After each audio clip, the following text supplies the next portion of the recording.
Closed-minded folks, you know what I'm saying? It's like we got a demo tape and don't nobody want to hear, but it's like this, the South got something to say. That's all I got to say.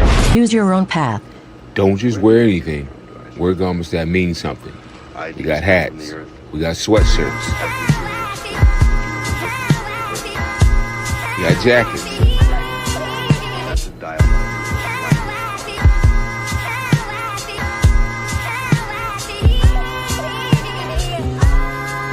We even got hoodies.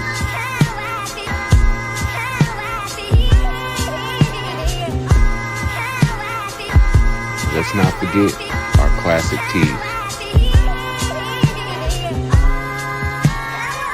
Direction, choose your own path.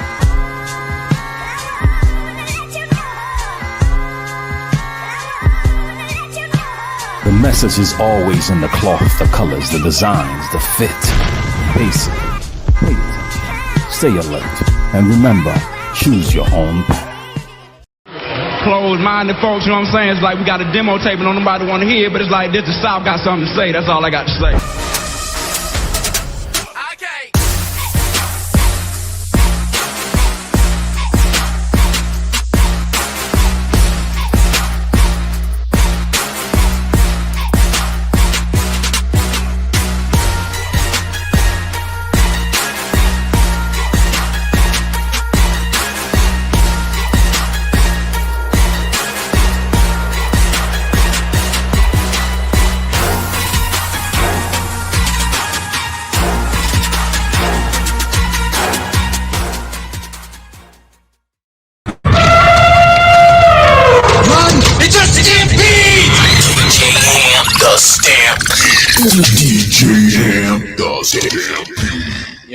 Yo, we here. DJ HAMP the Stampede. We in the building. My brother, Mr. Fantastic. My brother, Aaron, was popping.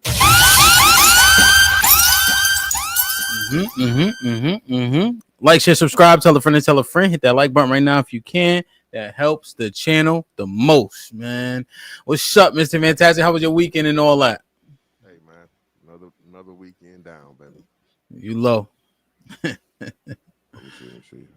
Hold on. Check your StreamYard. Yeah, I got you. You really need to control that smirk every time we ask you about your weekend. Hey, man, I can't be happy. Goddamn. But you say the same thing. We don't give us many details, so you leave us to assume that you're out here being promiscuous and frolicking. Promiscuous? I can't just be happy. I can't just be, Yes, but one would surmise that getting to the bottom of that vagina makes you extremely exuberant. Yeah, I mean, it's a part of life. It's part of life, man. Keep you balanced. Keep you balanced. Keeps you balanced, man. Pun intended. We know Aaron went driving and etc. and ate well. Did you see your father this weekend, Aaron? No, next weekend. He's down at the beach house. Okay. See, Mr. Fantastic, I pretty much know what Aaron did this weekend. You pretty much know what I did too, but apparently, Let me see who in the chat real quick, and we shall get it popping. Aaron with the $2. Oh, excuse me. Aaron, what's good? Mel, you already know. Rebecca, salute. Rock solid in the building. Wow. Oh, wrong one. Salute, my G. DC was shaking. Hope all is well. Dr. G in the building. Sun Kiss. Shalom. With the $5 suit. It's not green anymore. You see that?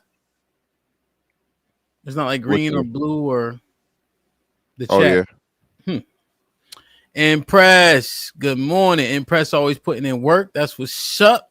Salute. Melly Mel in the building. Rum in the building. Was popping. Good to see you. Ezekiel Ben Israel gifted one. Perfect. What up, buzzing, bird, flip a dozen. Holla at your boy, you thought your cousin was. Salute to Ezekiel Ben Israel who gifted one. This might be risky membership, man. Whoever got blessed with it, please maintain it, man. Make sure you guys please hit the like button. There's 60 people in the building already. Hit the like button. CC was popping. Good to see you. Hope everything is everything. Quincy in the building. Salute, my brother. Good to see you. Black America. Good morning, OG. G, how are you, man? Hope all is well. Saw it in the building. Appreciate you. Miss Jilly, make sure y'all say what's up to Miss Jilly in the chat. Hit the like button. Callie putting in work. That's always a blessing. Told you. Even Miss Jilly know. Let me see. Tiff, what's going on? Vet Life in the building. What up, Vet? Leon the Don, salute. Leon, man, he took one of the super Negroes out in the music challenge. I thought R&B was gonna be up the super Negroes lane, but the young boy got them up out of here. Championship this Friday. Angel was popping. The Majesty in the building. Salute. Daily. Shit like that. Like, share, and subscribe, man. Tell a friend, man. Hit that like button right now if you can. That helps the channel the most. Hold on. I need another responsible person here in the chat. 1 second. Yeah. There we go. Fellas, how you guys feeling though overall? Feeling good. Yep. Good, man. Regular shit, as you say. Indeed. I had this, I don't know what it was. We went to the beach, right? And I don't get sunburn, but I don't know. I think my face like breaks out from being in the sun. Is that a thing? Yeah. Okay. Yeah, okay. Sun rash and sun. My skin does it too. On my arms, I break out on my arms. It doesn't really like heal or burn. That's just like top of my shoulders. Might if I do. Okay. You know, like my face right here, but yeah, like my face and my arm. If it gets on your arms too, yeah, it's like a heat rash or something. Okay, all right. I was like, man, what is going on? They cause my wife was spraying everybody, but my spray wasn't as long. Pause. You know what I'm saying? And I be, you know, she be spraying. I be doing like this, you know, like the kids. And apparently, I paid for it. So that's what's up, man. Salute to everybody who in the building. UFO. No, I appreciate the confirmation. Royce, what up? Because I didn't know. I assumed it was that because I think it happened previously, but I just couldn't pinpoint it because it doesn't happen often, you know. Your melanin is doing its job. It's just some people have a photosensitivity. I'm one too. You know what I mean? You know, yeah, and the thing that also maybe why I wasn't so keen on it is because it was cloudy. Oh, okay. Yeah. So I'm UV also like, too, yeah. So I'm literally like, what you spraying that for? Right. Yeah. You know, or to be more grammatically correct, why are you spraying us? Yeah. You know, in the sentences with a preposition is never good. Yeah, I didn't know that sun poisoning was a thing until like 2016. What was it? Sun poisoning. Sun poisoning? Yeah. See? You can get a lot of it. It's sunstroke, sun poisoning, of course, cancer. We don't be knowing about none of this shit because you know what I mean. Yeah, we were just outside. Yeah, you know, we were just outside, like, you know. Shout out to the water hose, man. Yeah. Do you think drinking out of the water hose helped or hurt us? No, I heard. Definitely help. You think so? Yeah, help. Yeah.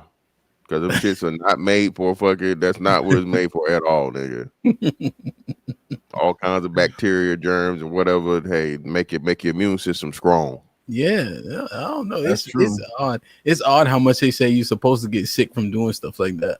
Yeah, I'm thinking about the metals, chemicals, and piping. But it's filtered some. Oh yeah.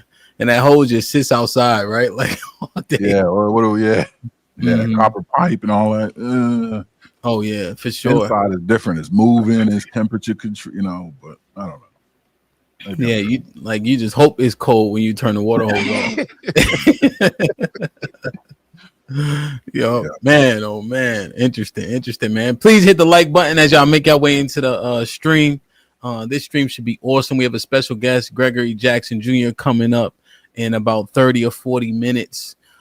He was the gun violence liaison for the White House. He was just on CNN a few days ago talking about what's happening in DC now in terms of I don't have a better word. I think there's a more appropriate phrase, but martial law, you know, differentiating the DC police from the Capitol Police, seemingly, or like the whomever they've dispatched, the National Guard coming up from Virginia, and etc. Escalation is escalating the presence, the force presence. That's all. You can look at that, you know. Yeah. Well, I guess that's all is the part that's under scrutiny. Exactly. What happens next? Yeah. Essentially, because I don't care. Shout out to President Trump. Shout out to all them people that's doing the fucking job that the city can do for their goddamn self. Shout out. Show starting early, isn't it? And and the citizens say they need it and they want it. When you got children out here being victims of, you know, of whatever the hell y'all got going on, do your damn job. Somebody else don't have to do it. Okay, so I think we need to dive a tad bit deeper. Thank you, Mr. Fantastic, for your opening diatribe. So now that we're doing diatribe and we're so gracefully dressed, Big Aaron, what is your take? To be determined. You know me. We'll see. I do believe in many cases, most cases, something like that would be beneficial. But again, are we judging the intention or the execution here? And it's the intention that I need to see a little more to really figure out for sure, because that's the one you can't fuck up on. But apples to apples, pound for pound. Yeah, you want to stop crime and meet that shit with force. Done deal. Now, what do we? So I guess my question is, and we have several clips here. You know, acceptable loss. Unnecessary casualties, people getting caught in the fray. Like, is that how this works? If a city is infested or overwhelmed with crime, do we have to accept that innocent people also get caught in the crossfire, so to speak? Well, yeah, that's acceptable loss. That's definitely acceptable loss. And the thing is, there's recourse for there really not to be a loss. So if you are arrested or you are harassed by the police, there are systems there in order for you to be able to file reports and be compensated for your unjust, policing, right? So that's what I say. People focus too much on, they shouldn't have did this, they shouldn't have that. Listen, man, if there are people that win cases, okay, against these cops for profiling, for unlawful arrest and all these different things. If that's the case, go through the process. But if me personally, if I had to get locked up one time and, you know, some shit to where it's not a misdemeanor or whatever the fucking law and pay a fine, or I can take it to court and beat it, I think that's worth a child's life being saved or several children's life being saved. I make that sacrifice 10 times a day. And anybody that didn't, you're a piece of shit. Okay. So you would accept being caught in a sweep, so to speak, as long as they were to clean up the streets, because you're going to be exonerated essentially because you've done nothing wrong. I know I'm not. Listen, I'm not guilty. I know I'm not participating in any type of criminal activity. It's just a momentary inconvenience, right? And I can deal with that, and I have ways to be, like I said, compensated, right, for that, me being involved in whatever. You know what I'm saying? Understood. Understood. I sorry, go ahead. I didn't mean to cut you off. No, you're good. I'm just saying, if I'm one of the 10 people that gets picked up and the other 9 are fucking guilty, hey man, I'm good. Now you know that DC has no bail. So you have to sit there until your arraignment, in which case they'll put you on an ankle monitor, and then you'll be forced to report in urine and give urinalysis and etc. While you're waiting to go through the judicial system. Across the board? Yes. No matter the arrest? Yeah, because if you get arrested, right, they let people out, but they're putting them on ankle monitors, putting them on papers, as people would say. Everybody though? Mm-hmm. Yeah, I know. Like, yeah, I don't care. I don't do drugs. I don't care. Yes, whatever. Indeed. Now it could be an acute process, right? To your point, because if you get exonerated quickly or it gets thrown out, so be it. And I would assume that's what's going to happen in these sweeps, unless they want you, though. I just watched a movie just because you know you be like clicking. I'm about to fall asleep. Let me turn this movie on. You guys do that ever? Like I'm sitting on the couch. I was watching preseason. And I'm like, oh, it's called If Beale Street Could Talk. Have you guys seen that? No. I think it's called If Beale Street Can Talk. But anyway, Beale Street. What is that? Is that Tennessee or is that New Orleans? Harlem. Harlem. Okay. Well. So essentially, the gentleman is with his girl. This is back in the 70s or 80s, though, right? So it's a different demographic. It's a different time period, you know. But I got a couple of things up here, which I'm going to show you is when they're doing these sweeps, the overwhelming majority of people are black, right? Now, the city is mostly black, right? Harlem was mostly black back then, right? And yeah, there's a Beale Street in a bunch of places. To your point, Mr. Fantastic, right? No, my bad. It's cool. And so he gets arrested for something he didn't do, i.e. Khalif Browder, you know, just to name a name to bring it more to the forefront. And his wife is having a baby and they're trying to pay for a lawyer and get him out, and he got arrested for rape. And so as the story's going, the baby isn't born. At the end, when you think he's gonna win and get out, his wife and the baby show up, and when he's in prison, and the kid knows how to color. And this is how the movie ends. So I just wonder, are Khalif Browder stories, the movie of Beale Street, are those acceptable losses?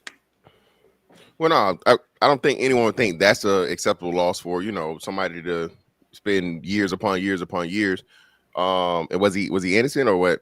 Or well, let's assume he was innocent, right? Let's assume he was innocent. Yeah, but I think we can't make the exception a rule. I think there's very, very few far in between. The same way that's where they always like to claim that, oh man, it's innocent people in prison. That's like 1%. The other 99 are guilty as hell. They're guilty. Okay. They did that. Okay. Aaron, any commentary?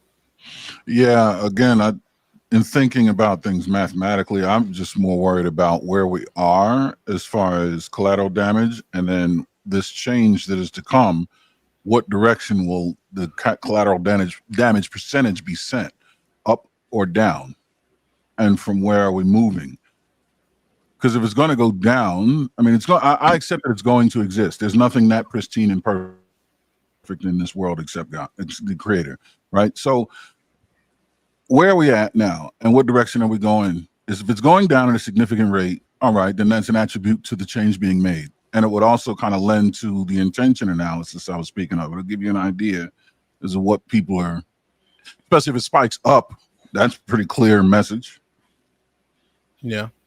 And then especially I kind of focus it on death because, like everything Mr. Fantastic said, stuff can be handled here on the surface of the earth. How long it takes, how egregious these things are, you know, the availability to each individual to exact certain practices, these, you know, is to be determined. But a life being snuffed from the planet cannot be reversed and cannot be contended, or paid back.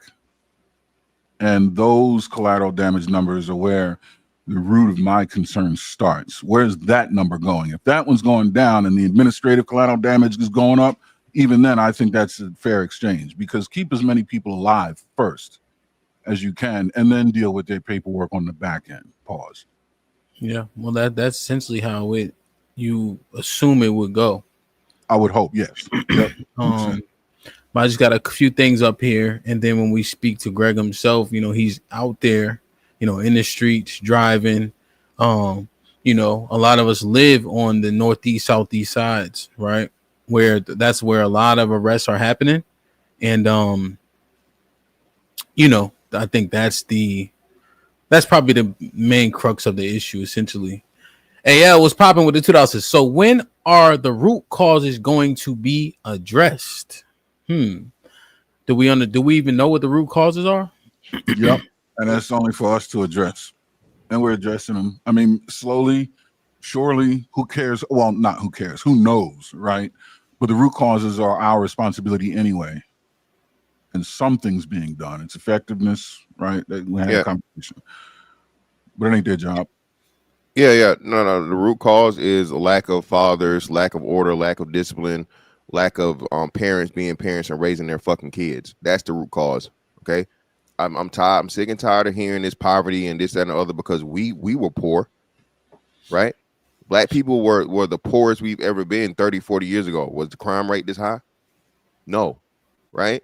So again, you had morals and values despite being poor, being impoverished. It's a culture, it's an attitude. It's a, you know, F the police, right? F12, right? So when you have this anarchist and chaotic mindset, that's the problem.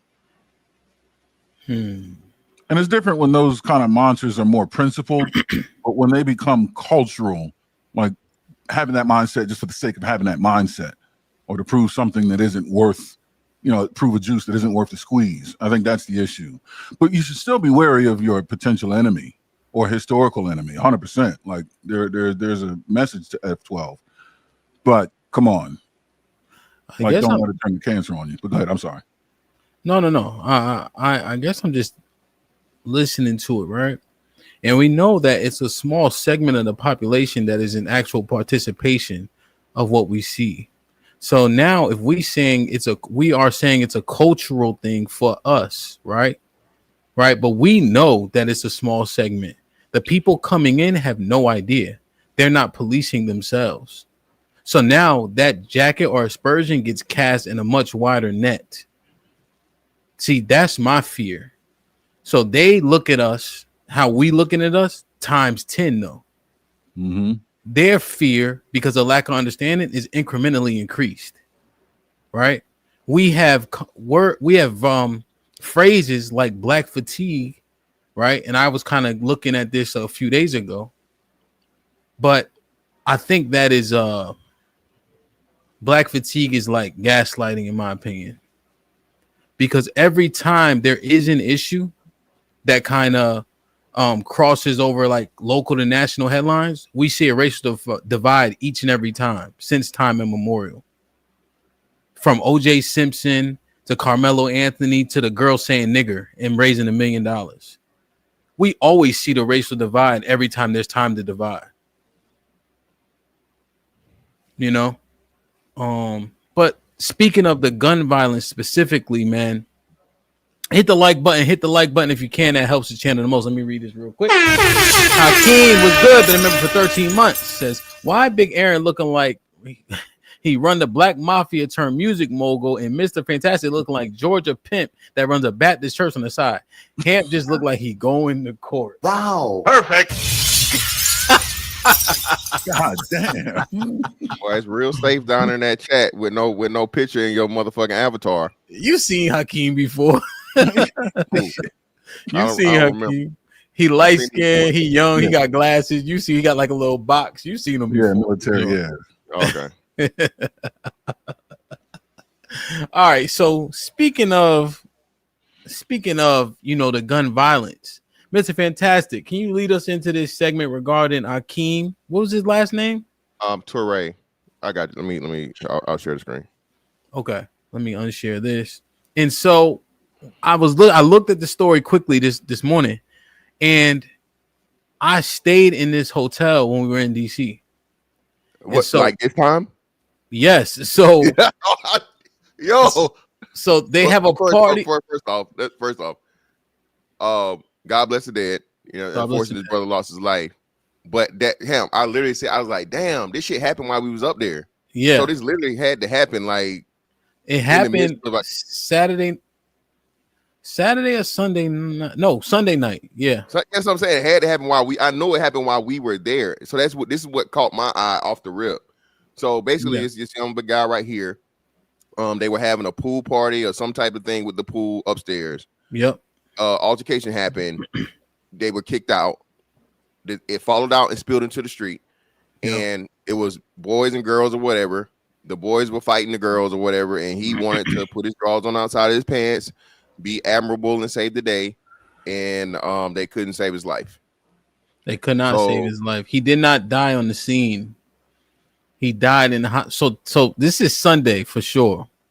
After we left the Airbnb, right? You left before me, then I left, right? Went back to the hotel.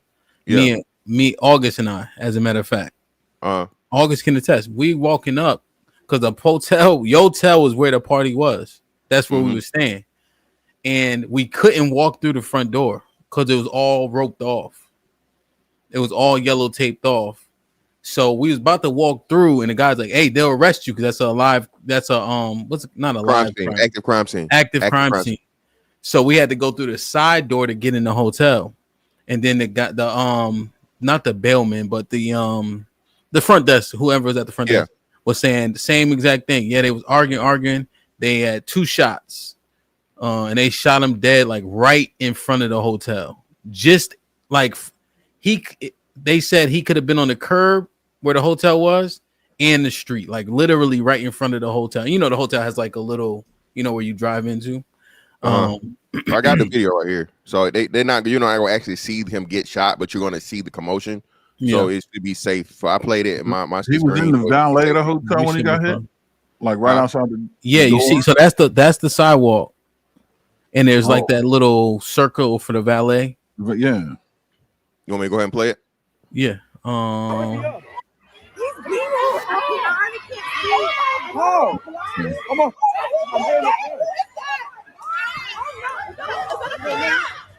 That's him right there. So the guy that walked up in the white t-shirt the last time, and that's why I tell you guys, man, I might go to finish. People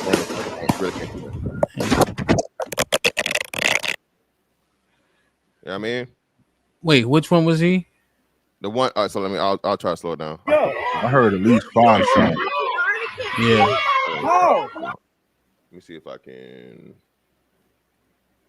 Nah, it won't let me make it any larger. All right, so everybody involved now are just people that's there. Let me see. I'm gonna pause it. All right, well, actually, let me go back some.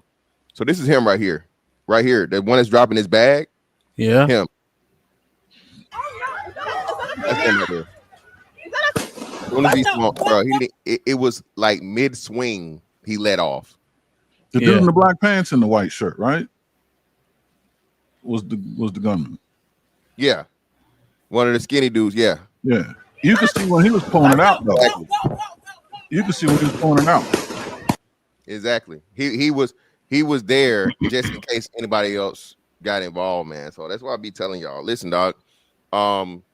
Saving somebody's life that you don't know is an admirable thing, I guess.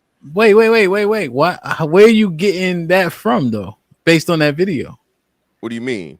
He walked up fighting. Yeah, because they were fighting. He was trying to stop them from fighting the girl. That was a girl they were into it with. So it was several guys and girls. So he jumped in to get the guys because he saw men fighting women. Where are you getting that from? That's what they told the story on the thing. Everybody said his family said that. That doesn't make sense though. How it don't make sense? You see the dude slapping the girl in the beginning. But it doesn't seem like he's a bystander though. No, he definitely was. He didn't know none of those people. It's an all-white party, mind you. So he's definitely in the party. Yeah, but that don't mean he don't know the people. He don't know he didn't know the what's name. The story that was told by the people that were there said he stepped in because the boys were fighting whoever the girl was or the girls were, and he's going to again.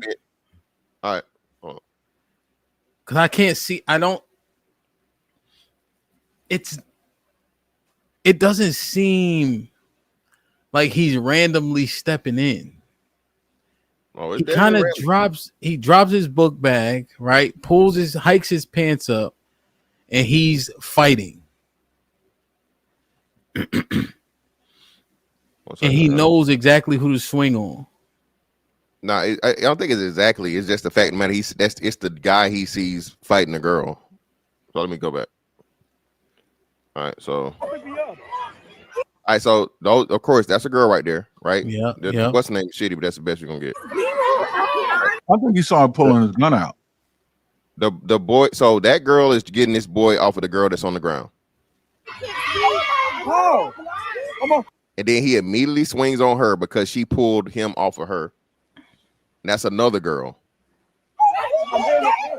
Now another girl comes in, and now they're just teeing off on all these females. Look at the dude with the black pants on too. Don't take your eyes off him either. He about to tee off on the girl that just stepped in. I think hit her with a cell phone. He's not. Remember, he's not with none of them. Okay, I can see it. I can see it now. Yeah, he's off to the side, and he just witnesses what's going on, right? And what's so crazy about this shit? Aaron pointed this out to me. Now that you understand, this nigga had a cell phone in one hand that he just used, and now this nigga used the other hand to fucking pull the strap. There it is, right there. You see when he pulled it out? Yeah, instantly. It was right there. Hit him like 2 more times. Okay, I can see it. I can see that I can see it now. I can see it now. He sees the commotion and he's like, they beating up these girls. Yeah. So he ready to fight from afar because he ain't saying nothing. Yeah. He just knows that it's girls versus boys. So he knows if he punches a boy, he's on the girl side. Yeah. I could see it because he don't have no dialogue. Yeah. And he ain't see homeboy draw the ratchet either, because his back was kind of turned to him and he was running in when he pulled it and then turned around. Like he pulled it on the spin. I don't even know if he was really pulling it for the dude. I think he might have been thinking about hitting the chick. Yeah. Because it was cell phone ratchet. Yeah. Just like that. One hand, then the other. Like the cell phone, he hit her and the other one was already reaching. And he turns around and was like, oh, there's another dude, another cockman now. Wow. He was going to shoot somebody for sure. Yeah, 100%. And it makes sense probably in his subconscious to shoot the dude that's with the girls. When he discovered him, as soon as on the spin, was like, oh, you the first one. So, Miss Fantastic, what was your commentary? Well, no, my commentary was this thing about black men don't protect black women is a myth. Many black men every day, every year lose their lives trying to intervene into altercations that have nothing to do with them, even including domestic violence situations. And you can pay the ultimate price for this. Okay, it's again, I am not giving up my life to random people that I don't know. That's not my job. I'm not a superhero. I'm not the police.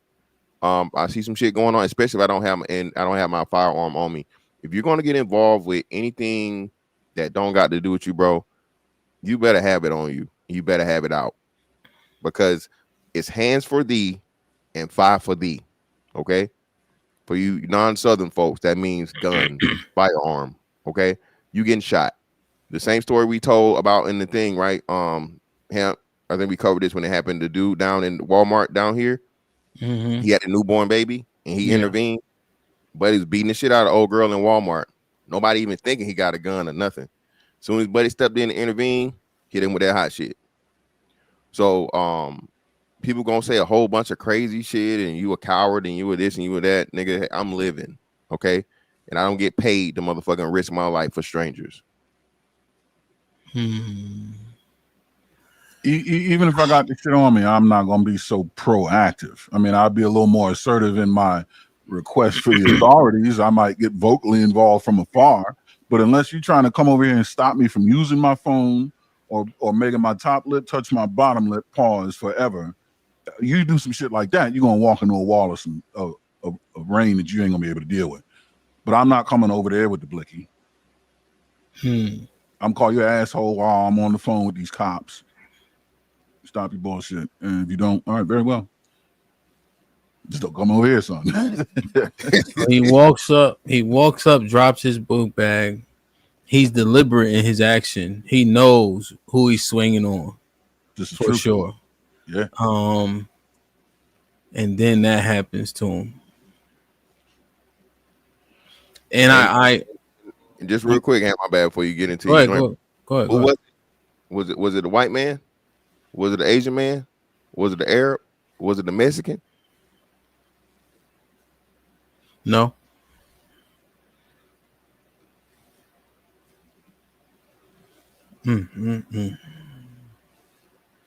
That boy lost his life. I can't, and I'm not particularly afraid, right? I can't even see the righteousness in it. Right. I can't help but see the foolishness. Even if he was trying to do the righteous thing. Right.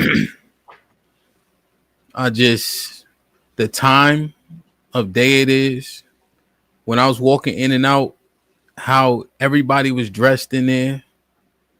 You know, I think I got home by like 12 o'clock, but we were just hanging out at the Airbnb, you know, the last day.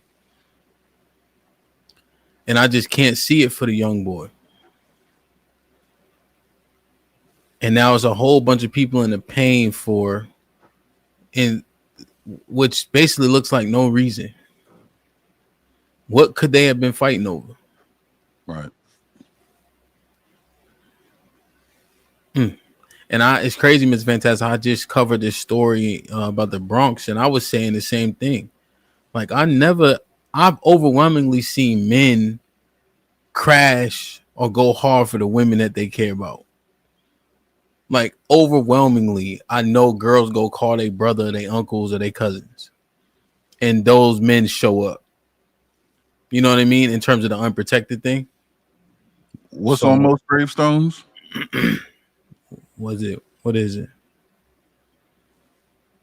I'm saying when you go in the graveyard, most of them is about what? And The first grave by the dollar, the next two by the woman. They're right. There you go. So let me play this just so we can get a little bit more context in it.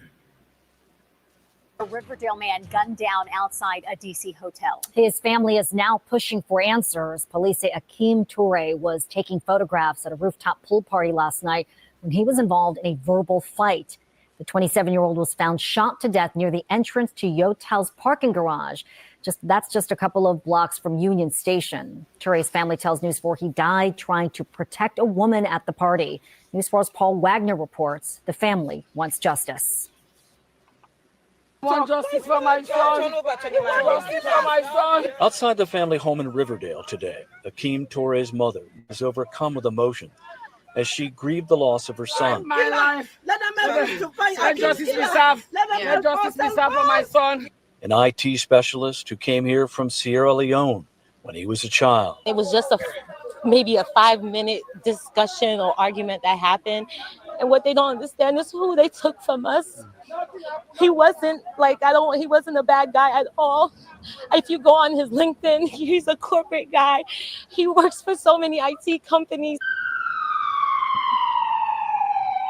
DC police say Sunday night, Aake Toure was shot multiple times outside the parking garage of the Yotel on New Jersey Avenue, just a few blocks from the Capitol. According to law enforcement sources familiar with the investigation, the shooting stemmed from an argument over a woman that began during what's been described as a rowdy pool party on the roof of this hotel here on New Jersey Avenue.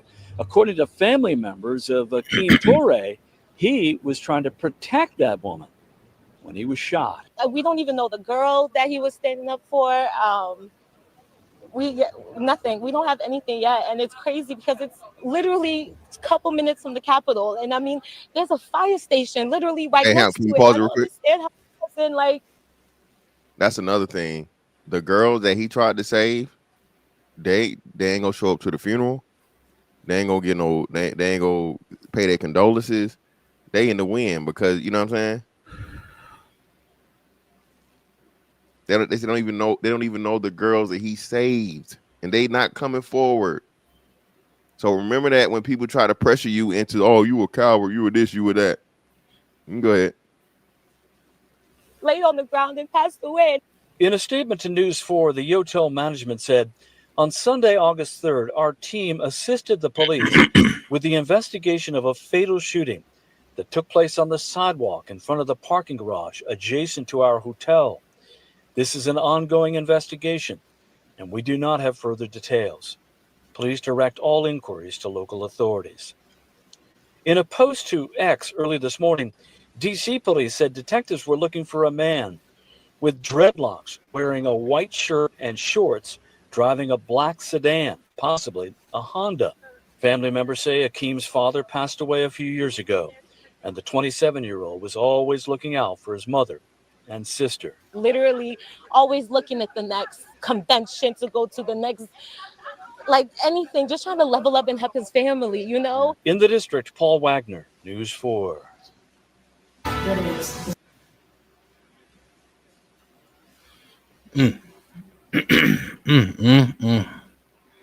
That shit, boy. It just. So what do? We do away with that, huh? For randoms. I've been saying this. I think we had this conversation earlier on, and I was all kinds of cowards and all this other shit and so on and so forth. Bro, this is not those times. I don't think that's what people understand. Hemp, it's not 20 years ago where if you step in and you helping somebody, it's hands on hands. It's just not the same environment. It's not the same rules. Yeah. Damn, and it's crazy because literally I'm walking in the hotel, we can't get through. You know what I'm saying? So we had to go around. You know, probably shit. I bet you we was probably an hour or so behind what happened for sure, because they were still out there, but obviously the body wasn't there anymore or anything. So the recommendation is what? Mind your business. Well, not mind your business. I think Aaron gave the what's the name? Safely intervene as much as you possibly can. Call the authorities immediately. Right? If you can do something from afar and heckle from afar, by all means, hey man, stop it. What are you doing? Police, fire, whatever, right? Do with what you can do safely. But again, man, this ideology that we are in the same conditions that we were. And again, the crazy thing, when you hear the women that say this shit, right?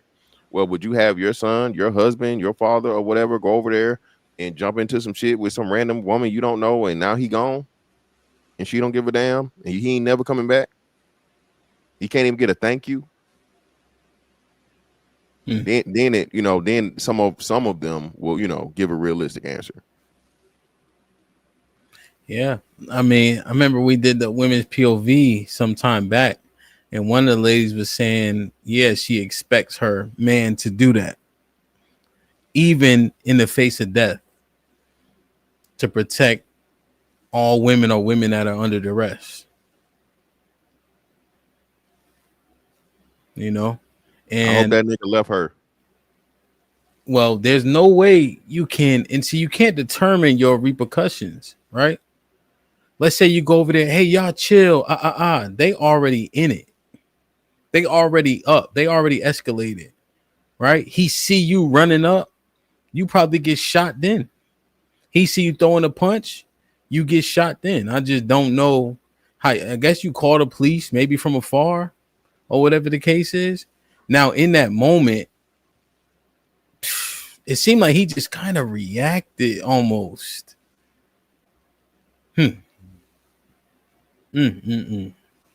I think there's a wall between everybody, and that wall is based on what you have available at your disposal and what the other person could potentially have available at their disposal. And you got to know exactly where you are in relationship to that wall. And whatever they pull out, how much time do they have to get to their worst? And how much time do you have to get to your worst? And if it don't shake out in your favor, don't do it. And that wall is physically and legally. You got to be aware of everything you have and the potential of what they have. And you got to be able to deal with whatever it is that they produce on your ass. If not, stay your ass away from that wall, at least on your side. Now they come climbing the wall, they got to deal with you. But you got to know where that wall is and how far to stay away from it. Unless you got a cannon with Johnny Cochran revived, be safe, man. Yeah. Another thing I have to say, why is there a fight amongst men and women? I don't understand that. That's the bullshit. For the life of me, yo. And I swear, people, the young boys do not differentiate between men and women. They don't. Hemp. That's what I'm saying. That hemp. There is no more of don't. You know what I mean? The women are raising boys that anybody put hands on you, you put hands and feet on them. There's no father anymore to say, hey, don't hit the girl. You know, girls are different, and so on and so forth, and blah, blah, blah. This is what happens when you take the fathers out of the equation. Everything is equal. Because remember, the mama is what, Hemp? She's the mother and the father. Right? So if your mama is both, every other fucking woman is both. Yeah.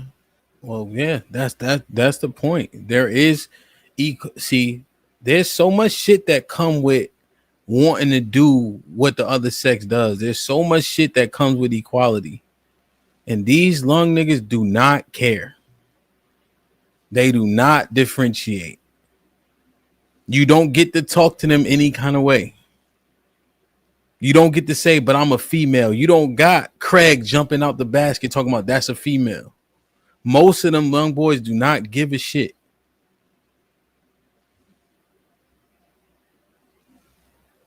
Attitude, your countenance, how you conduct yourself matters in all these situations. You don't control the escalation. I just wonder if people are really thinking about, I guess people don't think about the repercussions. And they be swearing up and down you can control them. And see, I just know myself to know enough to where I could probably end up in that situation on the wrong side, you know, if I get perturbed. Matter of fact, me and my man, we were parking a car one day. Matter of fact, really close to this on New Jersey Avenue. We go into this bar, like we was playing flag football, and we go into the bar.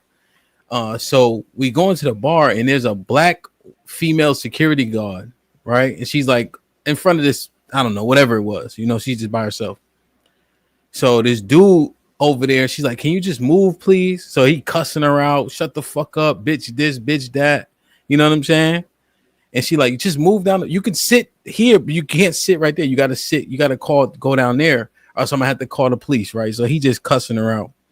So I'm crossing the street. I'm like, yo, you good? You know? Essentially, whatever the case is, right? And so I'm kind of like walking, but I'm trying to cross the street. So I'm walking kind of fast, right? Towards the dude. And my man like, chill. But my man was like ready, but he was like, chill. Because the dude had like a little knife on him. You know? And that didn't really like do much per se. But when we got over there, you know, and my man, he pretty like, the dude moved down the block with the words only, right? I just wonder if the words didn't do enough, what would have happened next? And it's almost like a similar situation with the exception that he ain't have a gun, you know? But I was so like kind of just looking at it, and he was a white dude too, right? He called him bitch, this, whatever. My man kind of he saw it though. Like he saw he had a little blade on him or whatever the case is. Hey, and shout out to him. Listen, that's another thing too, Camp. Bro, people don't, bro, what Aaron to tell you this. Where are their hands? What is in their hands? Do they have a fucking print from showing, you know what I mean? They're carrying, they holding, are they pants sagging too much to one side? Bro, none of this shit is being taught him. People don't even understand this shit. Situational awareness can literally save your life. That's the first thing I'm looking at. When we watched that video, the first thing I saw was when he drew and where he drew it from. You know what I mean? That's the first thing I see. What are your hands doing? What are your eyes doing? Or what are your hands doing? Marry them together and they'll tell you exactly what they're going to do next. Yeah, no, 100%, man. Just looking at it, I'm just thinking about like a real situation, you know, and how I was kind of like just hearing them. And the girl was, and the thing about it is she wasn't even fussing. You see, that's the other thing that made me see it pretty clearly. She was just like, sir, please just go down the hall, you know, go down the street, you know. And I'm like, yo, you don't hear her? She just working. Just walk down the block. Your hero instinct was triggered. Yeah, the scenario. Yeah, see, you know, and that's what we talk about, how women can leverage femininity so that it becomes their power. That right there, I think, is an example of exactly how that can happen. She triggers your shit, and you are ready to go. Yeah, you know what I mean? And I wasn't overt, but it was enough to where I was like, come on. Yeah, you're activated, and there's nothing wrong with that. I think that's what we need. That it just. The equality piece on the other end to meet that righteousness with some bullshit is the problem. Yeah, man. Perfect. Like, share, subscribe, tell a friend, and tell a friend. Hit that like button right now if you can. That helps the channel the most, man. Salute to everybody here so far. Aaron with the $2 says, this what it means to fight for equality. I think it's definitely more to mine out and talk through with this. But it's definitely time to circle back to the whole DC situation to get, a direct perspective. I have several videos that we didn't get to. But I think we'll be able to mine through and articulate those out. I appreciate my brother for coming up here. We got a very special guest.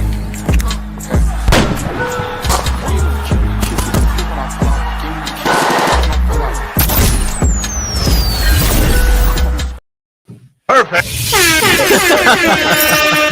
Greg, what's poppin'? What's up, man? That Yachty have you going? How's it going, man? It's all right, man. It's highs and lows. As Clip Indeed. said, all things considered. We're gonna make it work. Indeed, man. Super good to see you, man. All praises, You too. We've been looking at this and going over it, and I gave them just a very acute intro, about kind of what you do, who you are. I mentioned like you're on CNN more than a few times. Can you give everybody just a little bit of background if you don't mind? Yeah. Well, pleasure to be here, man. Thanks again for having me. Yes, sir. Just background wise, I always joke, but I'm just a country boy from Virginia, man. I was someone who saw how, Black folks in rural Virginia and rural America were being overlooked and forgotten about. And so decided I wanted to change things. And so I got into politics as early as college, and coming out of college, worked on the Obama campaign and ran his operation in North Carolina and moved my way up the campaign and political ladder, and even served in the executive suite of the DNC. But while I was there, literally that same time, me and my cousins were out we had a bachelor party, frankly. And as we were leaving, a shootout happened and I got shot. The bullet that hit me hit 2 arteries and nearly cost me my life. I got within like 26 minutes of dying, and I went through 6 months of recovery. And frankly, while I was recovering, I saw the same elected officials and politicians that I helped campaign for and elect, turn a blind eye to this issue. I'm literally in the room with crutches and they're saying they can't do anything about this. And this was while there was like mass shootings and Sandy Hook, where you had, frankly, little white children who were shot and killed, and they still wouldn't take action. And so that's where I decided to kind of pivot from like the campaign world and like the traditional political world and really just focus on this issue specifically of gun violence and making our community safer. And so I worked at the city level for 5 years, built my way up. And then in 2022, really 2019 to 2022, really started working at the federal level. In 2022, we passed the first law on gun violence in 30 years. I was one of the big advocates and architects for that. It's the Bipartisan Safer Communities Act. And then when it came time to implement this big law that had, $15 billion in it, all these major policy changes, I was recruited to join the White House to help implement it. And so I was part of the team that implemented that law, identified new solutions, and was the first deputy director for the first ever White House Office of Gun Violence Prevention. So seen it all, man. Been from rural Virginia, inner cities. I've been from the hospital to the White House, man, and really been focused on this issue for about the last 12 years now. I was just asking people, what do they do? That's how you do it. That's how you get it done. Something that you advocate for when you have a passion and real life anecdotal experience. You actually bring that and say, okay, let me do something about it, man. Hey, man, I love you. I love you for that. Just, the passion is there and there's a purpose. We were actually just talking about the brother Aake Toure who got shot and killed outside of Yotel a few weeks back. Yeah. And I was actually a guest in Yotel at that time. We just kind of went through that story. The thing that is on top of mind now is just the administration, and I called it martial law. I think Big Aaron here in the corner put it a little bit better, but that's the only way I can see it. What is the experience? What is your thoughts on what's happening in DC currently? Yeah, it's crazy. Like, I live in Anacostia, so I'm in one of the neighborhoods that are being targeted. So just the other day, we were out, my neighbors, we had some oysters and stuff, was out chilling. And then you see Border Patrol, big trucks and Secret Service and folks jumping out of vans and grabbing homeless folks. I mean, it is wild, man, what's happening right now. I think what's really happening is this isn't about gun violence or safety. It's really about Trump taking control of law enforcement in DC. And here's a couple like reasons why we know that's true. On 4th of July, he signed a big, beautiful bill. He cut DC's budget by $1 billion, which will lead to a 40% reduction in their law enforcement. He already terminated $800 million in public safety and violence prevention grants from the Department of Justice, right? And he's also made a major cut to the ATF. And even the federal agencies he brags about, most of them, he made major cuts to their budgets because they're focused on gun industry regulations and gun traffickers and gun stores. And then in this conference, he talked about how there was too many officers and that they're not tough enough. So he's bringing in his guys. So this is about him shrinking the local police footprint, tucking them under his control, and then bringing in his big boys from West Virginia and Ohio and from wherever.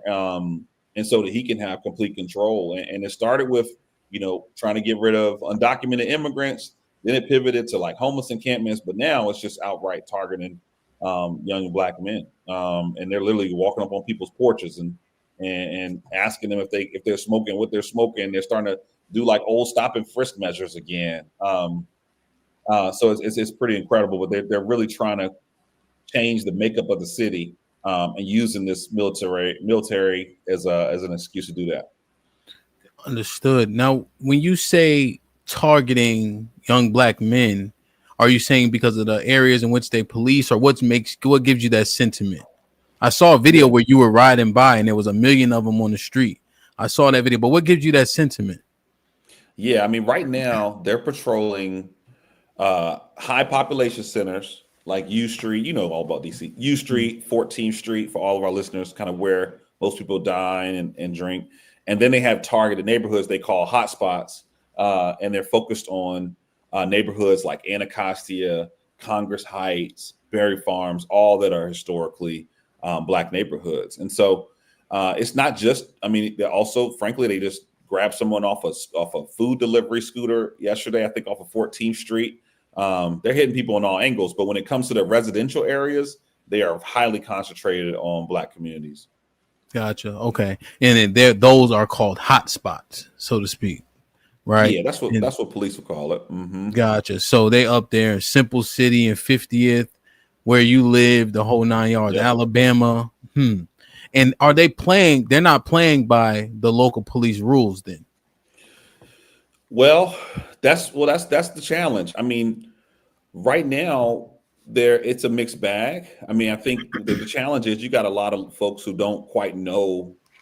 I mean, in our community, they don't quite know the ins and outs of the law, right? Like, for example, marijuana is decriminalized in DC. So you think, okay, decriminalized, I can smoke wherever I want. Well, no, you can't actually smoke where you want. But you can own and you can smoke in your house. Another big thing, like if you don't pay your metro and you just jump the turnstile, if you will, that's supposed to be a $50 fine. But they never thought of that as like a major, they never thought of that as like a major, violation or a major offense of the law. They just thought of it as like $50 fine. I'll eat the fine if they catch me. But now with federal law enforcement, man, they're cracking down. They see you smoking a blunt at the park, they'll put you in the back of the car and take you away. If you jump the turnstile and don't pay the metro, they'll take you away. And so it's a mix of, frankly, like the community not quite knowing how severe these laws are. And if they do know that they're severe or not that severe, they've been used to kind of just speeding a little bit. The speed limit 55, you go 65, right? Like that type of culture where folks know that, hey, it's not a big deal. I can get away with it. But now you have a federal law enforcement that's cracking down extremely hard on the smallest infringements. And frankly, we haven't seen the worst of it yet because there's still folks coming in from other countries, other states, excuse me. We got folks from West Virginia that were just announced as of this weekend that are coming. And so I think we're going to start to see more and more law enforcement coming in with this very hard-nosed approach to all forms of crime and really pouring into neighborhoods that are, frankly, the least educated and least aware of what their rights are. I see. So the leverage is has been there, but now it's being used. So every little thing, right? You can get someone on, we saw it with the mobsters, right? With the RICO, you get them on something small to get them in there, and then you really start to dig deep and dig down. Yeah. Mr. Fantastic, one of my co-hosts for this show specifically, he's actually a proponent of this because he's saying crime is so bad that you have to take these extreme measures, regardless of, casualties, innocent casualties. He's saying that acceptable loss is what happens when you get to this point where crime is so terrible. Well, look, I hear that argument. But look, man, if we think, locking people up is the way that we solve crime, then America would be the safest country in the world. We incarcerate way more than any other country. Even if you look at states like Louisiana has the highest incarceration rate, but it's consistently been top 3 murder states of the country, right? Like, so we know that just simple cracking down, locking people up doesn't end this crisis, right? But we also know, on the other hand, that violence is real, that people are struggling. It is hard. Like, I'm going through it. I've lost family. I've lost friends. Like, I've felt it firsthand. Mm-hmm. So the real question is like, okay, well, what are our options? The good news is that we now know what works. So we have found that when you invest in community violence intervention, when you invest in helping survivors heal, when you also focus upstream in your accountability. So we do need accountability, but it's not just cracking the 16-year-old that has an illegal gun. We got to make sure we're cracking down on that 56-year-old white man who trafficked the firearms there, or the gun store that's been illegally selling guns for years and hasn't been held accountable, or the gun industry that's actively marketing guns to cause more harm, or not upgrading their product, like Glocks, for example. We know Glock switches are a really big problem, but Glock switches are already illegal. But if Glock just upgraded their design, then Glock switches wouldn't even be a thing. But right now, Glock says we're not doing that. It's not important to us.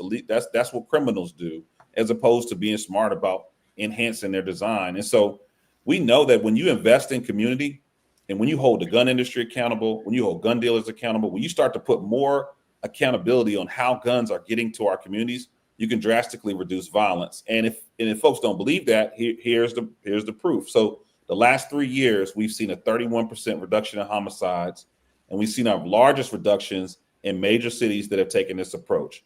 So you have places like Boston only had 24 homicides last year. Newark, New Jersey, which we all know Newark is still tough. Newark is still brick city. Newark only has 8 homicides this year, right? Places like Baltimore, we talk about how Baltimore numbers are dropping consistently. Baltimore is now safer than DC statistically. No one would ever have guessed that in our lifetimes, right? But that's because they're employing these strategies. Miami, lowest numbers since 1956. Detroit, lowest numbers in 40 years. Every major city that's investing in community and starting to look upstream to keep guns out of their communities, like hitting the source, are seeing results. And so I say that, like, look, do we need better law enforcement? Do we need harsher laws? My answer is yes, but not targeted on individuals in poor Black and brown communities. But I think it's targeting more regulations at the folks who are profiting off of these illegal guns getting into our neighborhoods. Man, wow. So the interesting thing is, well, one thing that you said that kind of interests me, and it was a super chat. Shout out to my brother Joel. He was citing other places that have a whole lot of crime where this isn't happening. I guess the allegation is this is less about crime and more about control of DC and how DC is ran because it's so largely democratic. What's your take on that? Yeah. Okay. So it's absolutely not about crime, because look, Trump was in Japan 2 months ago and they asked him about crime in the US, and he bragged about how DC crime is down 35%. So he knows the numbers. He went from that bragging to now saying everything's terrible, everything's horrible, the leadership's incompetent, the crime's out of control. He's just using language to get what he wants. But if you look at the statistics, there's no reason why you deployed all this. If he actually was paying attention to statistics and really cared about crime the way that we think, then in 2021, when we saw the steepest increase in homicides in American history, the steepest spike when he was president, then that's when we would have saw the National Guard. That's when we would have saw all these big what right now we're on a downward trend, and he wants to deploy this. What what this really about, I think, in my opinion, is two things. It's one, it's about this is an opportunity for him to seize power and control. But two, it's also about one of his own getting beat up. I mean, there's no coincidence that there's video or pictures of his Doge Big Balls dude bloody, and now the next week all this stuff is rolled out. And so this is not based on numbers. It's not based on strategy. This is frankly just a power grab. And I think honestly that attack on Big Balls is what kind of fired up enough to focus on it. Damn. Like, share, subscribe, tell a friend and tell a friend. Hit that like button right now if you can. That helps the channel the most. Mr. Fantastic, did you have anything? I saw you kind of gesturing and such. Aaron and Greg, I got a million, but I can call you. You know what I'm saying? Yeah. I can call you anytime. I want to see if they got, you know what I mean? Because I can text you. Hey, Negro, what about X, Y, and Z? You know? Aaron? So, I did have a question. Do we think that he's exploiting the efficiency of the possibility of doing a power grab using these different police forces? And I say that because there is no state police to buffer the distance between local law enforcement and federal law enforcement.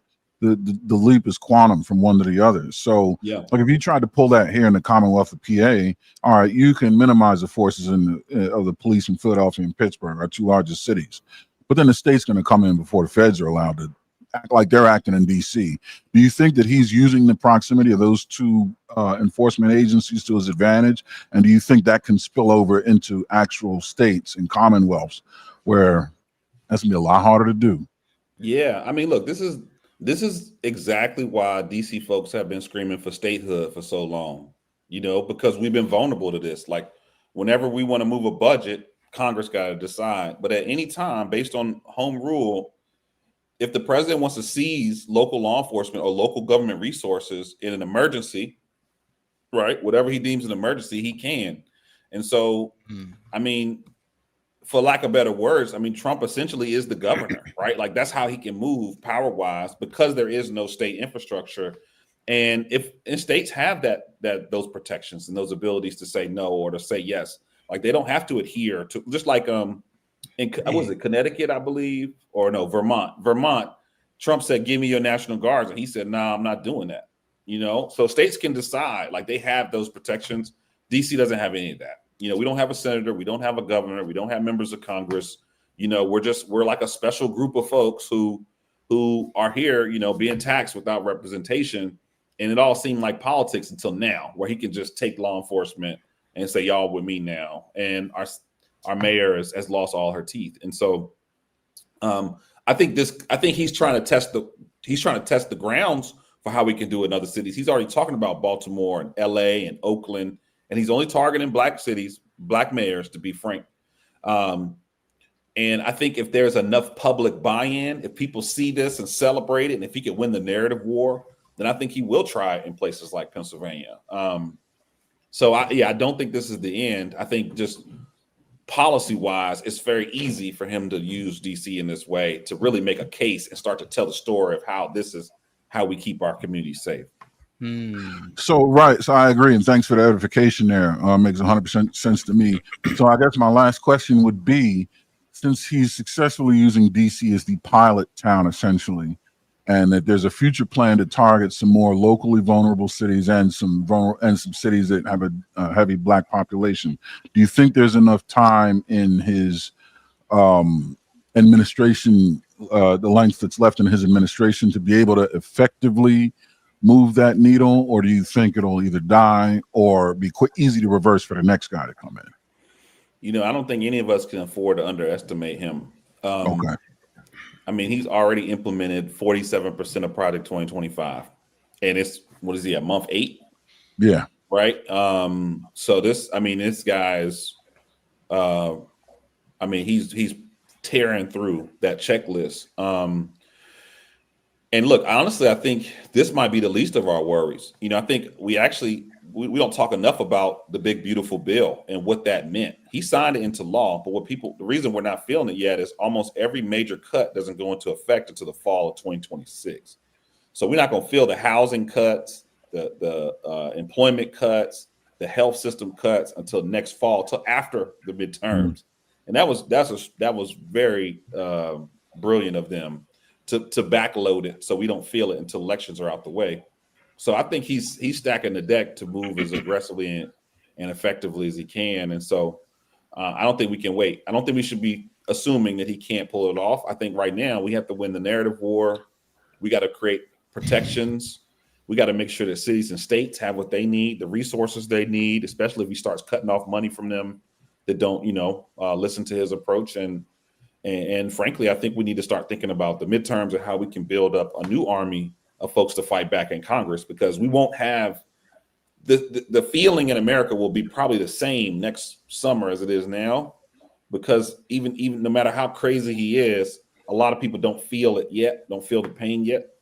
And I think that's by design. They're strategically backloading it so that they can get through this election, and then they can run up everything else that they want to do during his lame duck. So I think he definitely could pull it off, unfortunately. Appreciate the edification. I think the advice that I'm taking from that is simply, don't forget about the grenades that are going off in the here and now, but he's setting up pressure cookers, right? Mm-hmm. Things that are going to slow burn and going to show up later, 6 months, 12 months, 18 months, 6 quarters down the line.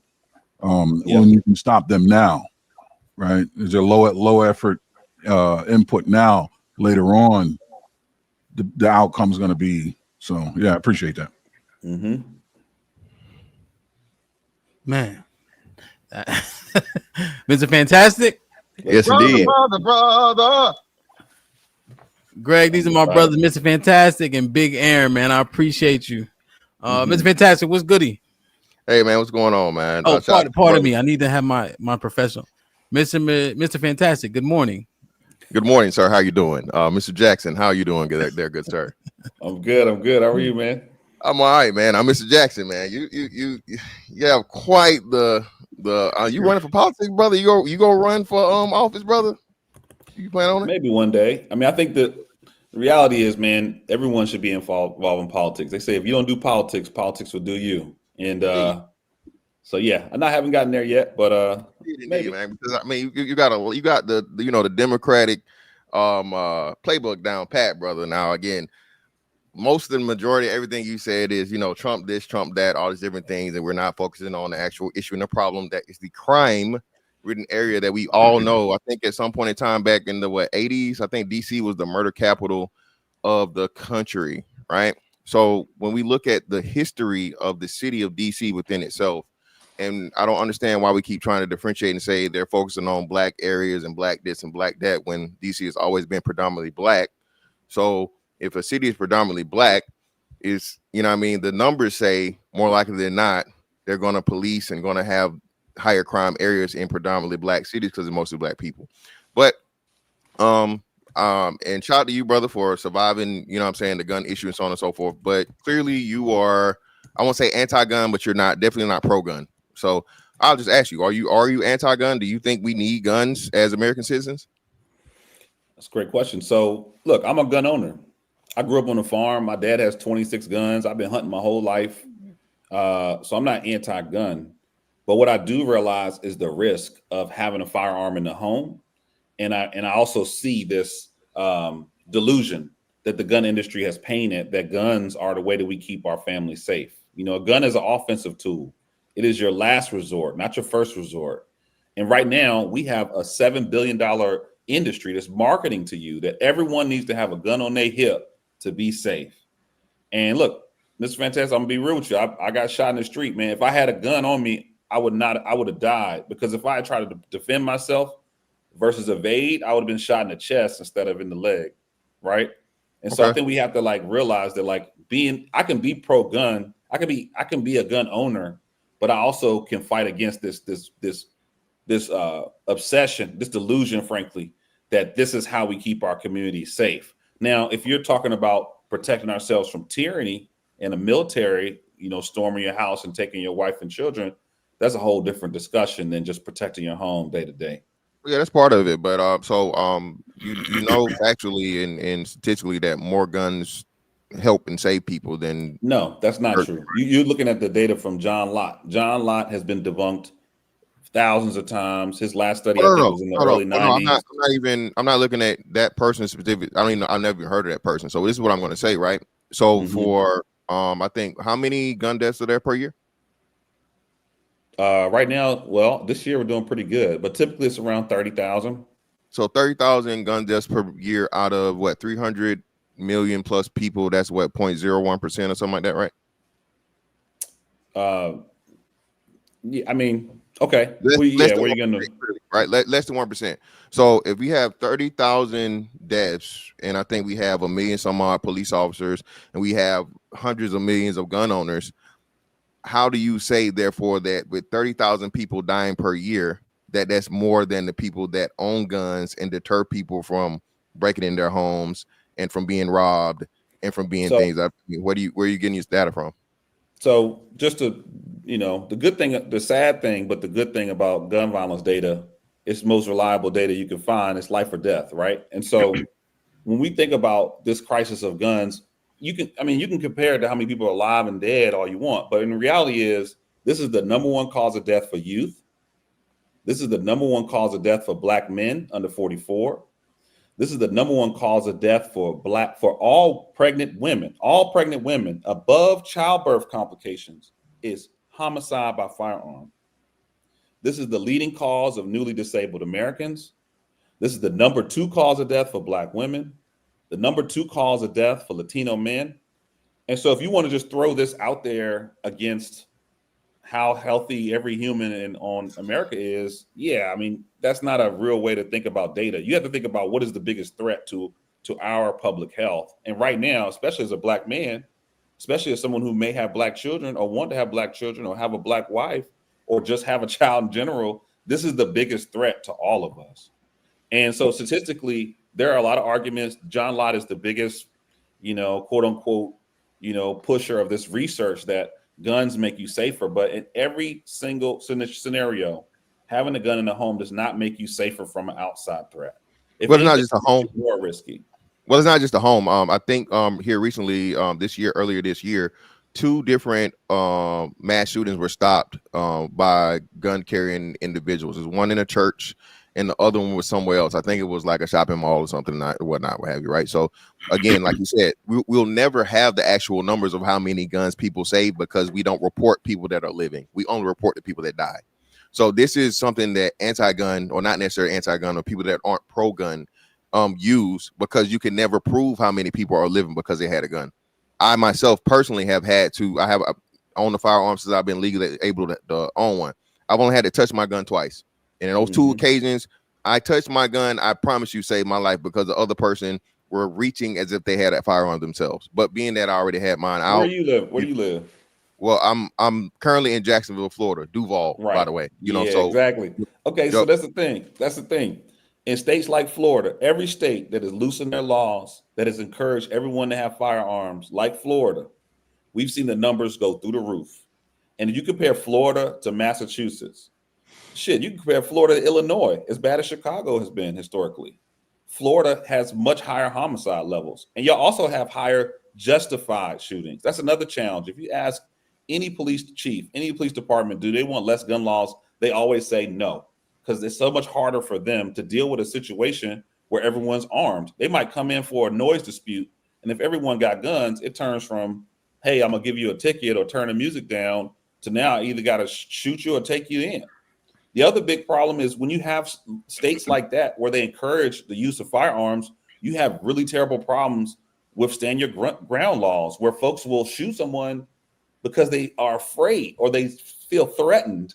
And that's not a life that I want to live. I don't know how it is in Duval for real. I'm not in Duval, but I'm going to tell you that I don't want to live a life where every altercation, every conflict, every discussion, I got to worry if someone's reaching for their gun or not. And in states like Florida, that's encouraged by the law. That's not encouraged by the law in places like Massachusetts and even New York and in New Jersey. And guess what? The numbers show it. New Jersey has a third of the violence that Florida does with the same level of poverty. Okay, well, again, that's the thing, right? So first and foremost, the guns aren't shooting themselves. Criminals are, right? So that's another important thing that we always seem to, it's not the guns just doing it, right? Now, outside of course, I'm gonna bring it up. I got you, brother. I know where you're going. Self-deletion, of course, that's a major issue and problem. But those people, if they're going to do it that way, they'll find another way to do it, right? But what we're saying is we keep blaming the gun and not the people that are using the gun. How is it not true? What's not so true? just let's talk about suicide real quick. So 92% of people who attempt suicide only try it once, and they typically get treatment. If they survive it, they never try again. Total regret. But think about the success rate of committing suicide with a shotgun to your face versus a bottle of pills. It's a whole different ball game, man. And so you can't say that like they're going to just find another way. Like, yes, people can find multiple ways to do that. But when you look at the actual success rate, firearms are undoubtedly the quickest way for folks to lose their lives. And that's why when you look at suicide levels, the highest number of suicide is in these rural states, a lot of red states with the lowest amount of firearm laws. That's where we're seeing the steepest suicide. And these are older white men that are taking themselves out at crazy level. I mean, older white men are wiping themselves out at a almost equally alarming rate as we're seeing interpersonal violence amongst young black men. But we don't want to talk about it again because it comes back to, well, the guns didn't do it. But no, like when a person's in crisis, it's a big difference between them having some Tylenol and having a shotgun. And when it comes back to crime, you talk about how criminals are going to do whatever. When you look at, there's a report that's done every year on black victimization and how gun violence plays out. In the 90s, you might have been right, Mr. Fantastic. But right now, only 11% of homicides by firearm are connected to gang activity, and only 29% are connected to another felony. So what we're seeing is over 2/3 of the violence that's happening is between people like me and you. We in a party, we in the club, we hollering at the same girl. Maybe you took my baby mama, you stepped on my shoe, you done this, you disrespected my cousin. That's what's fueling the violence. It's people who have interpersonal conflict and happen to be armed. It's not part of some big crime ring. And so like you are just as likely to get into an incident as someone that you see on an episode of Power, because that's how violence is playing out in our communities. We are not living in this organized crime land that the media is trying to portray. The violence is being fueled as everyday people with firearms that are getting into small petty disputes. That's what the statistics are showing. Yeah, but no, well, DC specifically, and again, they just did the thing where they showed all the people that were arrested. I think 4 men individually, I just covered this yesterday, were arrested in the process with narcotics with the intent to sell, right, by the imposition of firearms. Okay, so it's not just actually even using the firearms; it's having a firearm on you while already in another commission of another crime, right? So this is where we get to the point of where, yes, crime is the issue and the problem, and we want to keep running away from this. If you didn't have the children, okay, the men, the whoever that were carrying these guns, a lot of the times so illegally. We're not even talking about illegal gun possession, all right? And I'm not just saying because of strict gun laws or whatever, but felons, the number of felons that are caught with guns, that's an issue and a problem within itself. So the thing that we keep talking about here, right, is the guns are the issue. The guns are the issue. Real quick on that piece, in March, Donald Trump signed an executive order to allow felons to regain their gun access. So even that piece is something Trump is trying to push. But go ahead. Okay. Well, and that's a Supreme Court thing that just got, I think they heard that either last year or year before last. I understand that. But you still have to apply for that. And you have to get, it hasn't been approved yet. It's on its over, but it's a push for people to get there. Once you've served your debts to society, right? And you've done what you're supposed to do and done the proper channels, I believe that's there, especially if it's like non-violent crime. Now, violent criminals, I think it may need to be some tweaks done to it because, that happens all the time. But outside of that, if you got a drug charge or whatever, and you have a felony for that or a felony for whatever, so on and so forth, I don't see why that should affect your ability to protect yourself and your Second Amendment rights. But the biggest issue and the problem still goes back to DC has been a focal point of violence, has his history of violence. And we can't just say Trump this, Trump that, Trump this, Trump that, when this was going on well before Trump was ever around. All right. Like I said, it just said last year, the numbers, DC had the highest numbers in 2023, I think it was, during Biden's thing, highest numbers, right, in the country, the nation's capital. So when Trump comes into the situation, because as you said, the mayor, not doing what they're supposed to do, the police chiefs and the police aren't doing what they're supposed to do. Well, we have this thing in the military called, hey, if you don't do your job, I'll do it for you. And when you have the higher ranking person step in and do it, you can't complain about the way they're doing it because you couldn't do the job you're supposed to do yourself. So look at this. And I might But- agree with you on that. If Trump did not cut the budget by $1 billion, if he did not remove 40% of the local law enforcement, you can't kick somebody in the knees and then tell them run faster. You know what I mean? Like, and that's, so I think like you might have a good point as far as like, hey, they aren't getting it done, so the leadership had to step in. But he also at the same time is crippling their ability to do anything, and he's doing that for all of us. He's terminating resources left and right. You can't defund a team and then expect them to perform. And you also like, so I think you're falling to the trap of thinking that his logic is aligned with numbers. It's not. His logic is aligned with power. This is not about performance. Well, he only got 3 years left. He can never be president again. So that's why I can't follow your power narrative. I agree. He can't be president again. He won't even admit that. So that the power narrative doesn't fit because he only got 3 years left. Okay, but going back to the original point, right? Of course, I'm going to cut the budget if you've been wasting the money. You waste the money. But you clearly the $1 billion you had, you're not using it for the purposes that it's supposed to be used because we have the highest crime rate in the country. So we're wasting money and overspending in something that you're not properly assessing to where it needs to be, and that it's not getting the product that we need. It's not getting the results that we want. So yes, I'm going to cut the budget, right? Because you have a much higher budget, and DC is extremely, extremely small. What the hell does DC need more money than a New York City for? What does DC need more money than Atlanta for? What does DC need way more money than people that have much more population and much more to cover? So yeah, I don't see an issue in the problem with the point of cutting $1 billion. I didn't even know that police departments had $1 billion of budget. But hey, it is what it is. I mean, there's a lot I can go back in on, but what's the budget of Duval County total? Yeah, I promise you, not $1 billion. Yeah, exactly. So I'm just saying, it's not $1 billion. You act like $1 billion is like a small amount of money. You know what I mean? Like, that's what I'm saying. Though, I'm agreeing with you. When you cut $1 billion, guess what that means? You got to shut down schools. You got to defund housing programs. You have to cut Medicaid and hospital resources. It's not just about a few less officers. $1 billion. That's a damn near third. It's a third of the budget has been wiped out. And when that happens, social services are the first things to go. They gotta fund the essential services. So this is not just like a small trim of like, hey, you gotta maybe chip away at this, maybe have a little bit less polish on the windows. No, this is something that will devastate that you acknowledged, a Black-led and Black majority city.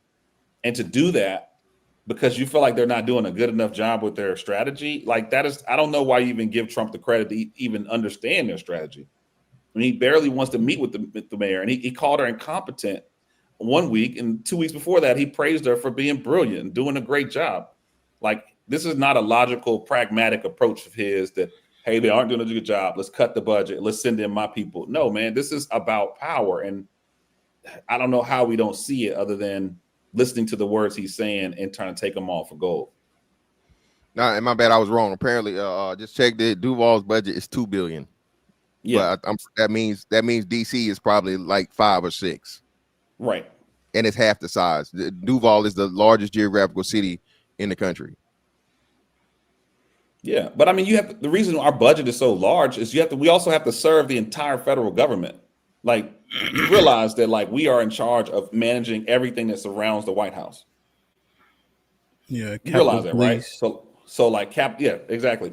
Go ahead, Hamp, if you want to. Monuments and all that stuff. No, I understand it. That's what I'm saying. So monuments, all those things, DC, the beautification, buildings, and all this stuff, road work, and all this stuff. I understand that, but that's what I'm saying. So when you take away $1 billion, like I mean, cuts maybe need to be made. There are points in times where you need to cut the budget because there's overspending or there's wasteful spending that's being done. And I think DC was one of the hardest hit because that was one of the first places to look for Doge.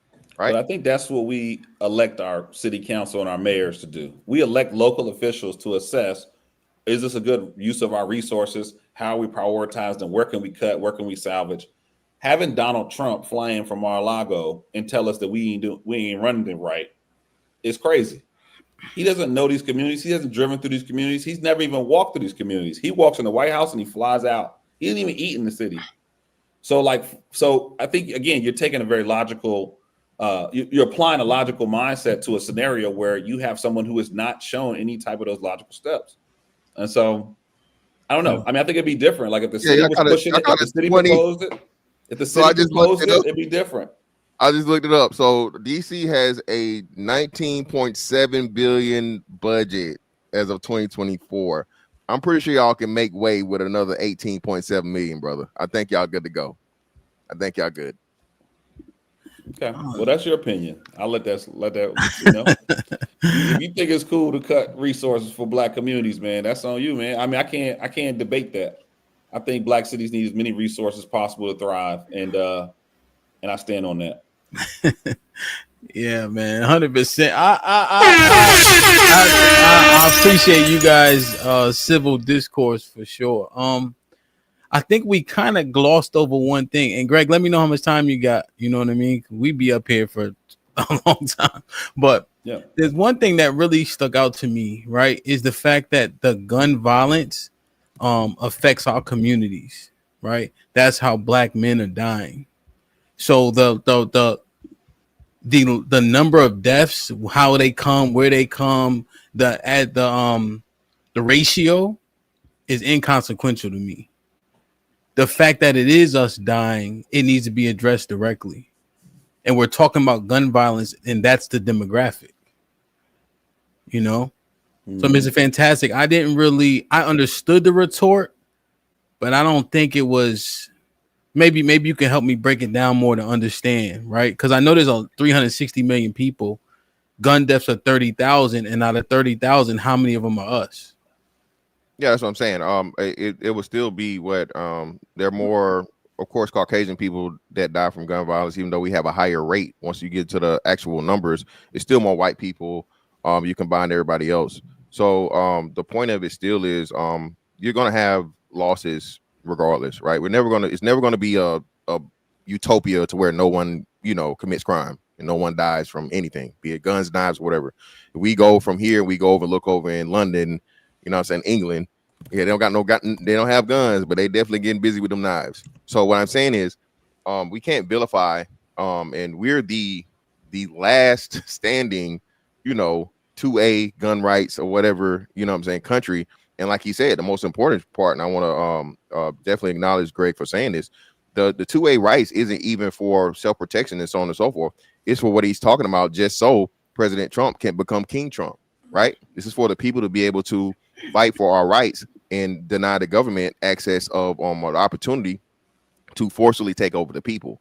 So I think when we look into that, and then you look at less than 1% of the people that are victims of gun violence, I mean, I can't, I can't accept just from a mathematical standpoint. Hamp, would you notice 0.0 of your check missing? You wouldn't even notice it. If we lose 1.01 of anything, you don't even notice that. So let me just debunk that real quick. I think when you're talking about just deaths to population, that's one thing.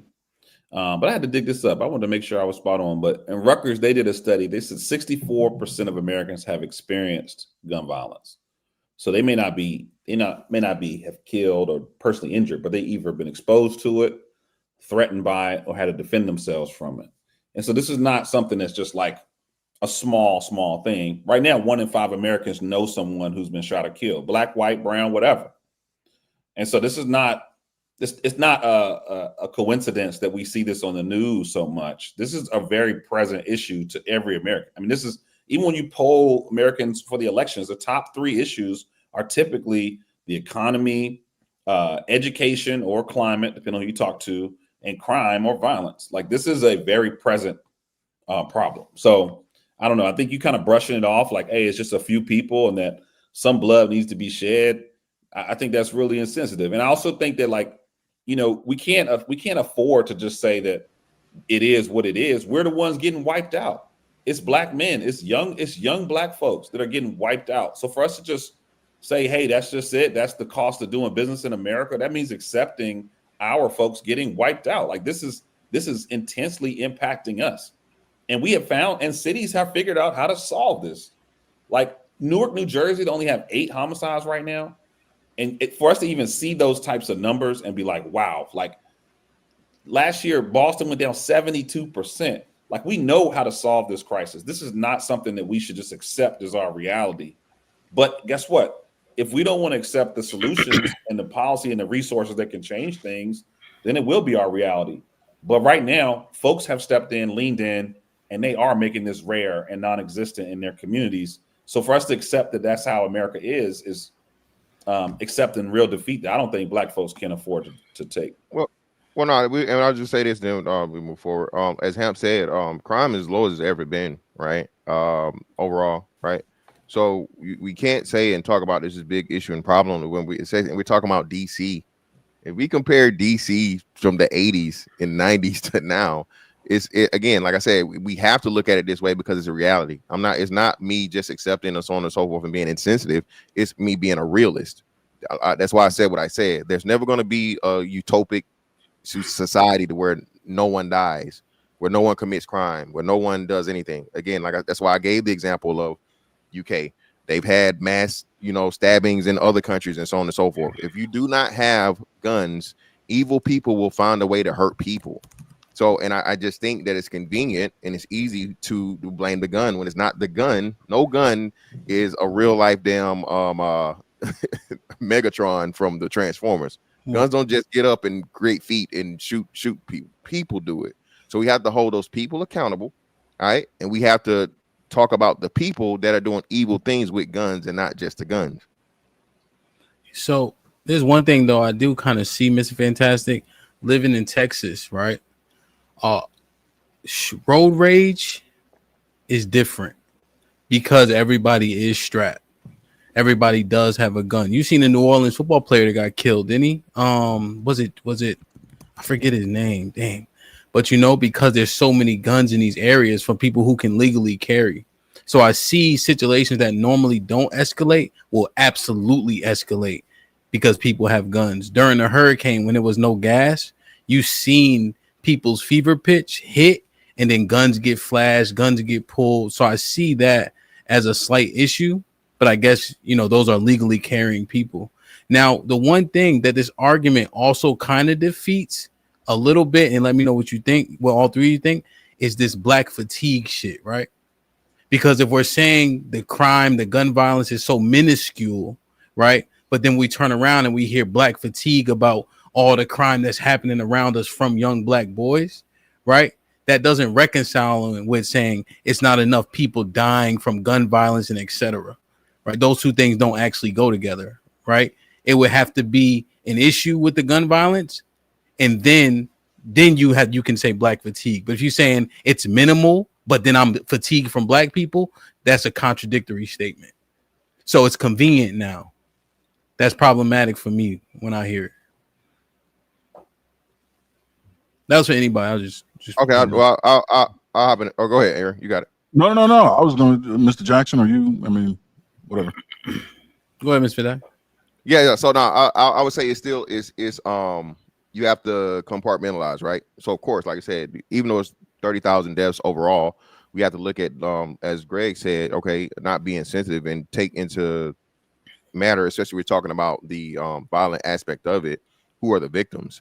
Now, it was just grown people getting deleted and whatnot, what have you. I don't think it would be much of a care, but when we have young toddlers, 3-year-olds and children and infants and old ladies that are victims of people that are just indiscriminately, shooting wherever. Hamp, you just covered the thing in Philly, right? Just, moving away from DC to where, you have these kids out here in the Greg, we talk about the switches thing to where these boys that can't even shoot a regular firearm is now turning at something that wasn't intended to be a machine gun into a handheld machine gun.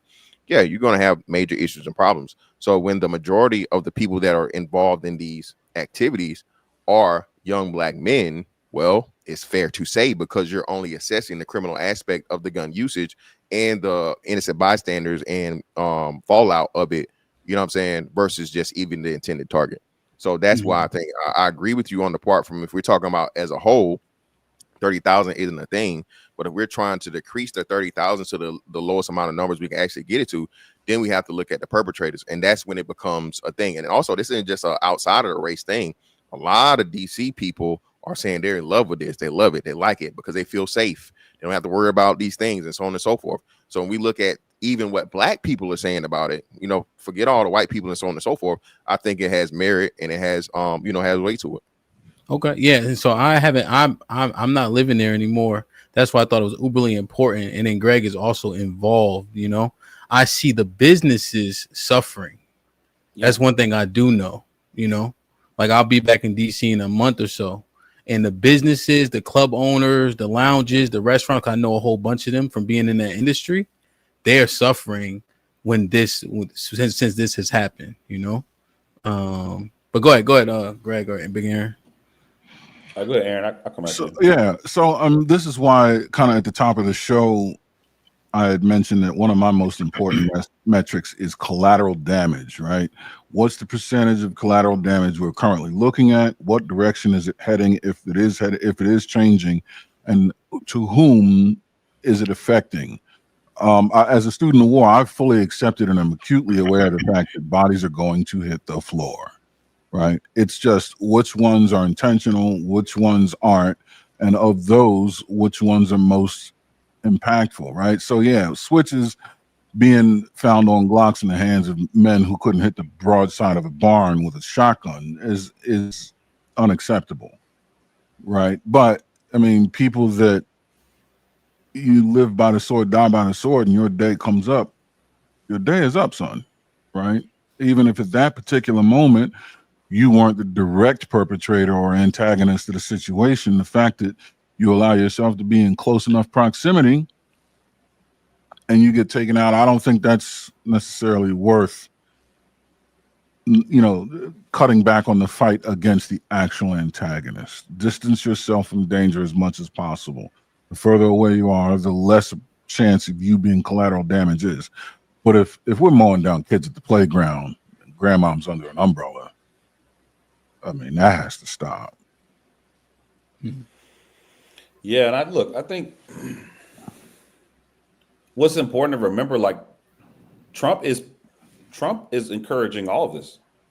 And I know people don't like to hear it, but like last week, the ATF decided they're not going to enforce their bans on machine gun conversion devices, which we just talked about Glock switches.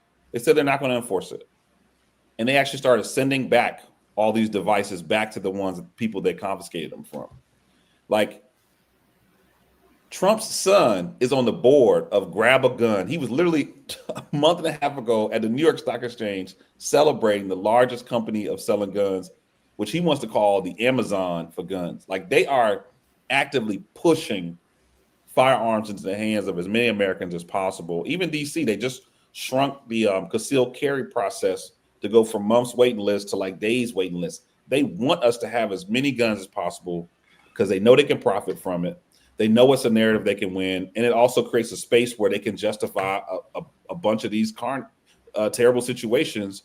And what we know is that statistically, it does not make us safer. And I mean, every single state that has followed that same playbook that Trump's trying to push now have become more dangerous.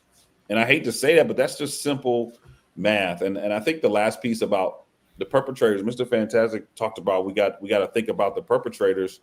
Well, that's exactly what we were trying to do before. We were investing in youth-based violence prevention work, mental health resources for at-risk youth, working with families that lost someone so they don't retaliate, sitting bedside in hospitals with people who, after they got shot, to make sure they don't go back out there and shoot someone else. Those are what the dollars were invested in during the Biden administration, and that's the programs that Trump defunded. He even defunded law enforcement's crime gun intelligence centers across the country. He don't even want them to have better technology to track guns before they get into our communities. He terminated all these grants. And so we have a president who literally does not believe that policy can do it, doesn't believe that regulations can do it, doesn't believe that investing in community and investing in our young folks can change it. He believes that the way we solve this problem is law and order, crack heads, stop and frisk, go get them, jump out.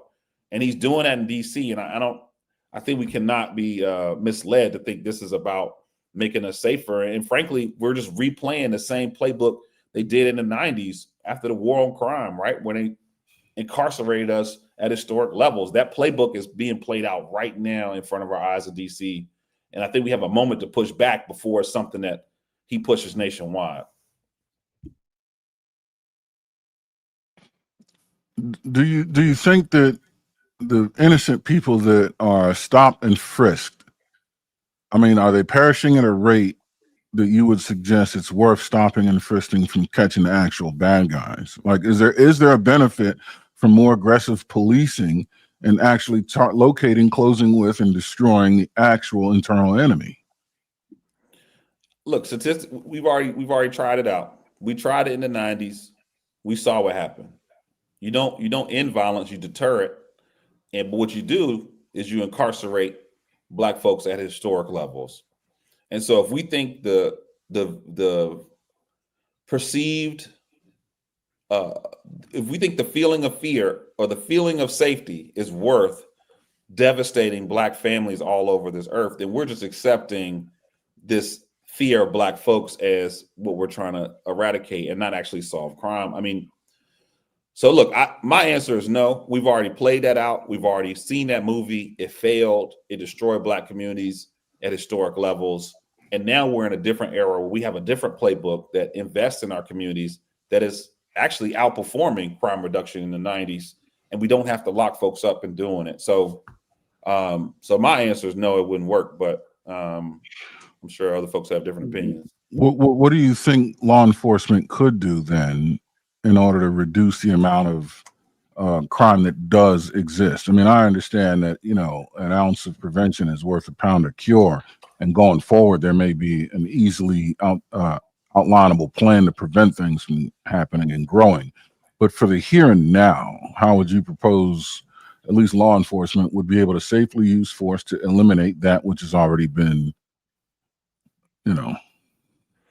identified as a bad guy? It's simple. You just go upstream. You got to get to the source. Like, you can't just crack down on every teenager who found a handgun, right? Like, yes, we need to work on shifting their behavior, but how did the guns get there in the first place? And so I think that's how law enforcement should focus. That's what we were pushing the last few years. That's where we saw tremendous positive results. But like crime gun intelligence to trace guns after a shooting on where it came from, where the others come from, is typically very predictable. If you can find one gun store that's illegally selling guns or pushing them on the side, then they typically have been doing that for multiple people who've caused multiple crimes. So when you get upstream, you can see a direct disruption. When you disrupt trafficking, the trafficking network, frankly, that reduces the likelihood of firearms showing up in our communities. When you also shut down these companies that are creating Glock switches, right? Like the team that's shut down who's creating Glock switches, that was defunded by Trump as well. But we got to figure out all these things that are popping up in our neighborhood, how are we holding them accountable, and what are we doing upstream to stop them from getting there in the first place while we do the behavior change work with our youth? Well, yeah, well, that wouldn't be something that he could stop on this side, because the majority of the Glock switches are produced outside of the U.S. They aren't there, and that's how they catch a lot of the people, is it being shipped in to see who it was. I think this dude, it was either earlier this year or late last year, he got caught with like 40 of them getting mailed to his house and so on and so forth. So even that, the ATF is responsible for shutting down illegal ways that those are being sold. So when I was there in the Biden administration, the ATF actually shut down 350 websites that were online selling these Glock switches. They were designed, camouflage them as like keychains and bottle openers, but we knew they were Glock switches. But we had a team that was in charge of disrupting those online sales. That team was defunded. That's what I'm saying. That's what the whole purpose of the ATF. They are focused on how do you keep these illegal guns from pouring into our neighborhoods. And that he has directly been under attack of that agency. He removed the director. There's only an active director now. He's trying to merge them with the DEA, and he defunded them. Well, I think that would require a workaround, because at that level, you're also stopping or slowing down the amount of guns that are available to neighborhoods that they actually want to have their hands on these guns, right? I think that kind of, based on their intentions, you end up throwing the baby out with the bathwater, so they would never let that happen. But how do we, at a more local level, right, kind of gain control of the influx of guns in a way that circumvents the federal interest in letting guns into the country just where they want them to be? Because that's what they're doing. They're bringing them in, letting them go to where they want them to go, and the places they don't want them to go, they're going in there with hammers. So how can we replace the hammer in the neighborhood where the guns are going and having an adverse effect? Yeah, man, this is, and it's and the guns is the focus, right? And that's one of Greg's, and I'm saying one of his specialties, you know. Yeah. But I'm just looking at it like, do you guys agree?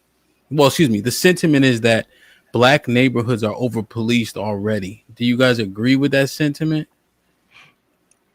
I would say improperly policed. I think we would need more police if their primary interests were the well-being of the neighborhood, and if the police were members of the neighborhood that had to sleep in the neighborhood, were from the neighborhood, right? That kind of policing I'm all for increasing, but the policing that's made available, I don't think it's a conflict of interest. Okay, so you're saying people aren't policing their own neighborhoods. Exactly. I agree with that. I guess the sentiment is that they're over policed. So if you were to be asked that question, Aaron, for the majority to understand, would you say yes or no? Yeah, over policed by the people that are currently policing them, which are not interested in their best interest. Okay. Greg, you had a thought on that? Like, are black neighborhoods over policed? Because that's the sentiment. You know, you see that verbiage a lot. So that's what I'm asking about specifically. You know, I'm a torn on this one. I think my mindset is, what problem are we trying to solve? If we're trying to reduce violence, there are way more impactful strategies. You don't prevent violence by having an officer sit right there. You just deter it. You know, no one's going to, if they hot and they about to go shoot somebody, they're just going to wait for the officer to leave, right? So you're not preventing the conflict. You're just deterring it. And if the goal is to reduce violence and reduce violent crime, then I think we have to get in the prevention mode. And prevention mode is investing in community resources, investing in at-risk programs, and investing in housing and economic opportunity. And so I think about my neighborhood, you know, the public housing, they don't even have AC in the building, right? Our street has potholes. The electric wires are dangling over the sidewalk. And so when you see so much dysfunction and lack of resources, but then you see 5 police cars coming up the street, you know, it's not necessarily over policing. It's like we are under resource in these communities altogether, and then we expect police to be the Band-Aid. Okay, so you're saying, do you think there's a larger police presence in black neighborhoods? Definitely. Okay, but the issues don't get solved by us seeing the blue lights, right? The issue gets solved by, like what you're saying, like repairing the area, the comfort to the residents, the quality of life and living is an actual correction. Yeah, I think that's it. I mean, you know, whenever every shooting, no matter how you look at it, it's a person in a moment of crisis and they got a firearm, whether they're trying to harm themselves, harm someone else, they in a moment of crisis. And there's ways to reduce the likelihood of that moment of crisis. If you know you got a home to go back to and kids to take care of, you're not going to risk it all for this moment. You know, if you know you have air conditioning inside and everything is all love inside, you're not going to risk it all for this moment. If you have a job that you love and you're growing and you're advancing in, you're not going to risk it all for this moment. But right now we have communities that have become powder kegs because they don't have the resources and supports they need. So you have people on edge, they in financial struggles, they in housing struggles, they got interpersonal drama, and then you put a firearm on their hip, right?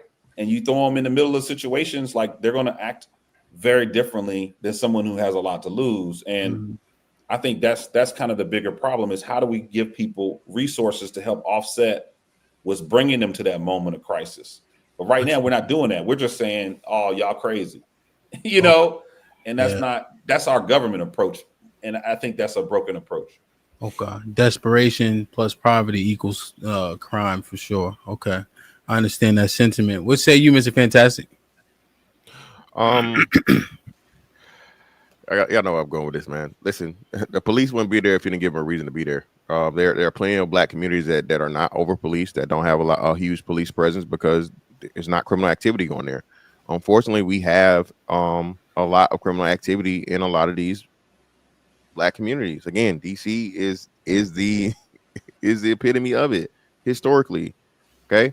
When you start looking at these things and just accepting that reality, and the point in the matter is we have more boys and girls clubs and youth centers and all these things than we ever had when we were growing up, and yet what's happening? So this budget and the budgeting has increased greatly from what it was 20-30 years ago. So I don't think we're dependent on the government to do something that the parents should be doing. Again, this is a at home issue. Why are your children out committing crimes at 2-3 in the morning and they're in middle school? There's no way that your 13-year-old should have a gun in the first place and you not know it. Okay. My son would never. All right. Okay.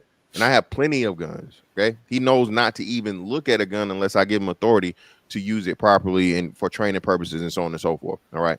God forbid, someone breaks in the house and he has to use an emergency situation. But, outside of that, I'm not giving him authority to do so. We keep trying to place the blame on everyone, but the blame who should be placed on. Criminals are the problem, not the guns, not the government, not the budget, not the whatever. It's the criminals. Okay. No criminals equal no police for the most part. Now you're going to have some police every now and again. But again, the exception is not the rule. For the most part, police are not going to be somewhere patrolling to where there's nothing to patrol. So if we start fixing this thing at our level, okay, we will have a tremendous overhaul of the issues and problems we're having with policing, crime, and everything else. If we just had these people raise their children and give a damn about the kids they're having versus just letting them roam the streets and do God knows what, and then blame the police when the police lock it, they love badasses up. So you agree with Greg then? I mean, he said he was torn. I mean, I think we definitely agree on a lot of things. But yeah, if you are not committing crimes, I mean, what are we doing? And then, like I said, the only thing I don't agree with is, and I understand it from his position and his experience in his career, right? He would see the budgeting and how these different things. And I'm not saying that doesn't have any credence, but I think there's a much more root issue to when we look at it beyond the budget, because money or not, okay, you deciding to go rob somebody, I don't give a damn how many billions of dollars being approved for the budget. A criminal is going to be a criminal. He's not going to care. The kid that wants to be out here and rob other people or gang bang or whatever, he's not going to care. And they've actually had situations to where, you had midnight basketball and things like that, to where the kids that were stopped, doing the purpose of it, had it ruined by still little badass criminal kids that wanted to shoot something up. So unfortunately, we're going to always have bad apples. I think, again, that's not a acceptance or dismissal of Black life being lost and people being harmed. But I think it's reality. That's literally what it is. And you have to hit those bad apples extremely hard. You have to isolate them, remove them, and get them out of the way so they don't influence other children. Right? Yeah. Do you think the bad apples are more or less of the kids? Clearly less, but there's a reason why we and people stop saying that. I think we need to bring it back. One bad apple spoils a bunch. Okay, one bad apple can spoil a whole bunch of good ones, but you can never put a good apple in a whole bunch of bad ones and they become good. No, 100%. I'm just looking at it, right? When we look at this, I don't have a better term. So the martial law, right? But I guess before Greg got up here, we were saying that we acceptable losses. So in order to find the bad apples, you have to expose the good ones. Right? You have to imprison, arrest, accost the good ones. And I don't know if people understand this, but being subject to being in handcuffs, being in the back of a police car, being in a jail, right? Being confined, going through arraignment, being put on a bracelet. I don't know if we understand what that does to a psyche of a person. And I'm just not sure if the acceptable loss that happens when you police in this way is just going to blow over how we think it is. And I don't have a good way to do it, but the trauma is going to be real. But I was just saying that you agree in terms of it starts at the home. It starts with prevention programs. It starts with opportunities, because by the time police get there, they're reacting to something that already happened. Yeah, I agree with the home aspect of it, but the opportunity, somewhat. I'm 50-50 on that, because like I say, I've been in situations and I've seen situations where you had the good kids doing their thing, and then you have the bad kids coming there and try to ruin everything, right? There's stories of it, unfortunately, right?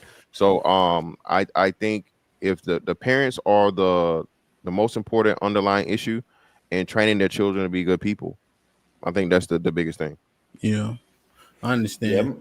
Yeah. Go ahead, Greg. Go ahead. No, I mean, I'm just really having a hard time hearing this, because, you know, I was one of those kids that you might call a bad apple, you know, because I joked around in class. If you came at me, I'll fight you. You know what I mean? Like that was me as a kid. And if Mr. Fantastic was in charge where I grew up, I might be one of those ones incarcerated. But, you know, and I actually been in handcuffs 5 times, right? Like for random reasons, not even because I'm out here causing crime. For one time I was walking home from class with my backpack and I went to a PWI. They thought I didn't go to school there, threw me in cuffs. Another time I was in a tuxedo leaving an event. They said, "What are you doing here?" We heard some noise complaints, threw me in cuffs, right? Like, it's none of that made me a better person or made me a better leader or made me a more innocent or shift my behavior. What changed me was my coach Rogers from my basketball team, my family that wrapped around me during those hard times, you know, my cousins down the street that showed love whenever I need some support. Like, it was community that helped me become great. And, you know, it wasn't law enforcement cracking down on me. And I'm someone who went literally from rural poverty to serving as special assistant to the president of the White House. And I just think that mentality that you have, that, hey, it's all just bad apples, we got to crack their heads, is really dangerous, because we're giving up on so many of our young Black folks who have so much potential, but we're not even giving them a chance. We're just throwing them away before we've even done a good enough job to give them the support they need to become great. And yes, if we wait until they shoot up a party, it's too late. But all I'm saying is we can't just accept the losses. We got to pour and invest in our folks. And when we do, it works. When we do, it works. And I think I'm a living example. I imagine some other people on this screen are, or at least listening are too. And so it's just heartbreaking to hear you say that, man. Hey, man, I live in reality, unfortunately, brother. Again, Mr. Fantastic. Let me say this before you go. I swear, I used to do. Greg has context, right? But Anacostia High School, right? Zoo, right? And I hate to say it like that, but I just want y'all to understand, you know. And if you came there with me, Kelly Miller Middle School, right? If you came there with me, you would see, and I know you would see, like, yo, it's beyond the parents. It's so much shit going on to these kids, right? And they are in these environments in which they cannot control, you know. The kid didn't put themselves there, the parent did. We get that, you know. But now what? Right?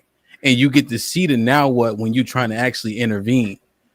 And I promise you would see it if you subjected yourself to, one, the metal detector, right? It's just going through at a middle school, you know, and then in the classroom with these kids, you could see that, yo, it's beyond their parents, you know. And we all had somebody that was, as they climbed, lifted us up, that got us out of a jam, that gave us a pass.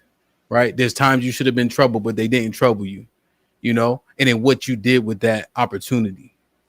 You know what I mean? It's so much more than what we wanted to, because it'd be easier if it was only the parents, right? But the village to raise a child thing still holds firm. And we see in the communities that we always tout, they have families and a dollar stays in their community. And it's a community that has the same prescriptions raising all the kids too. You know, so it's a lot, but I understand what you're saying, but it's a whole lot more beyond mommy and daddy for sure. Damn, man. Hey, Greg, man, I know you got to get up out of here. I appreciate you hanging out with us wholeheartedly, good brother. Yeah, man, thank you for the time. Yeah, go ahead. Talk your shit. No, it's fun. I appreciate y'all, man. I appreciate y'all having me. Thanks, Hamp. Thanks, Big Aaron. Thanks, Mr. Fantastic. This was a good exchange. And look, I think the reality is, like, all of us are concerned about our safety, and that's really important. I think if we can just figure out ways to see the problems and see the solutions, and not just keep patching band-aids, you know, like what we're seeing right now, I think we can get out of this muck, man. And again, if folks don't believe it or don't have faith, we have real communities that are doing it. Like Baltimore's doing it, Oakland's doing it, New Jersey's doing it. Like it's happening. It's a reality that we can be young, Black, free, and free from violence. It's not an idea or a miracle. And so I just appreciate y'all having this conversation. So happy to be here. I'm gonna keep fighting, keep pushing. Y'all can follow me at the Action Jackson on Instagram. I dropped the link on the Instagram. I also pinned it to the top of the chat. Like I said, Greg is making actual moves, actual strides, right? He putting his money where his mouth is. You know what I mean? I've seen it in real time, right? He being humble by telling us his backstory, So I'm dropping a link. I'm gonna pin it to the top of the chat as well for his Instagram. And please go follow, right? It's information. We come to the internet largely for information. There's a side of the story that Greg tells consistently. You get a real actual story recorded in real time picture of the police not dressed like police with a bunch of Black boys sitting on the curb, right? And the imagery matters, which is why if it bleeds, it leads, right? You ever heard that for the news? So similarly, just the pictures, man, it impacts you differently, especially when Greg was driving and I knew what block he was on. You know what I'm saying? So damn, man. Hey, Greg, man, I'm proud of you, bro. Keep grinding. Thank you for the conversation and the information. And hopefully in the next hour, we continue to push this conversation forward. Thanks, man. Peace. Be safe. Perfect. Greg, yo, salute, man. Salute Greg Jackson in the building. I'm going to drop his Instagram, man. We're going to pin it to the top. Please go like, share, and subscribe to him on Instagram. I'm going to read these super chats. Let me bring my brothers up real quick. KG, what up? What's good? Let me read these real quick, and then we'll get it popping. Let me see. Did I read this one? Joe with the says, this isn't about stopping crime. DC is heavily Democratic city, and Trump is just trying to Republicanize it. Memphis and Little Rock have worse crime than DC, but nobody is being sent there. Sean with the $5 says, Newark has 30 homicides. Dude said 8. Can't take him serious no more. Exclamation point. He just lied. Democrats, I tell you. Joel with the $10 says, can someone explain to me why DC Mayor Mario Bowser requested the National Guard to the Capitol on January 6, 2021 for the insurrection, but Trump denied that request? Sean Brewer with the $5 says, from Sean, New York has the strictest gun laws, but they shooting more than anybody. Tarus with been a member for 17 months says Mississippi, Alabama, Louisiana, and Arkansas are consistently ranked as having the highest firearm mortality rate in the country. Vet with the $5 says, salute to the panel and HAMP. Salute, my brother. Fantastic. Our budget in Duval is $2 billion. John Barry with the $2. It's blacks killing the blacks. What the fuck? Harrison Dave. Let me mute KG real quick. Harrison Davis with the $5 says, salute, my brother. Good to see you. Sean Antonio with the $10 says, so good to hear someone else say proactive investment in the communities is the answer. Policing is only reactive. Tarus with the $10 says, we don't invest in the area, take away funding, then think consequences will balance out by increasing the police force. Rarely do we try to invest in the area with the same urgency we police. Will with the 20 says the CDC reports that automotive accidents cause 44,000 deaths annually from unintentional injuries. If we don't ban cars despite these deaths, what justifies different treatment for firearms with similar mortality rates? Sean with the $10 says they've been funding these places for years, programs for years, and stuff got worse. Parenting is the first place to start. All the safe places get destroyed by niggas. Hate when people start to be dishonest. Sean with the $10 says, exactly, exclamation point. Now, what is the conversation? Ellipsis. Not what should be. As men, as the leaders, as the protectors, as the problem solvers, now what? Talking points and shaming baby mamas won't solve this. Like, share, subscribe, tell a friend, hit that like button right now if you can. That helps the channel the most. KG, what up, Op? What's going on, Op? I'm at work right now, but I work at the Navy Yard where all these team takeovers is going on. It needed to be done. Like, 100 kids going crazy, slapping up, beating up white folks, carjackings, 1,000 carjackings during the summer.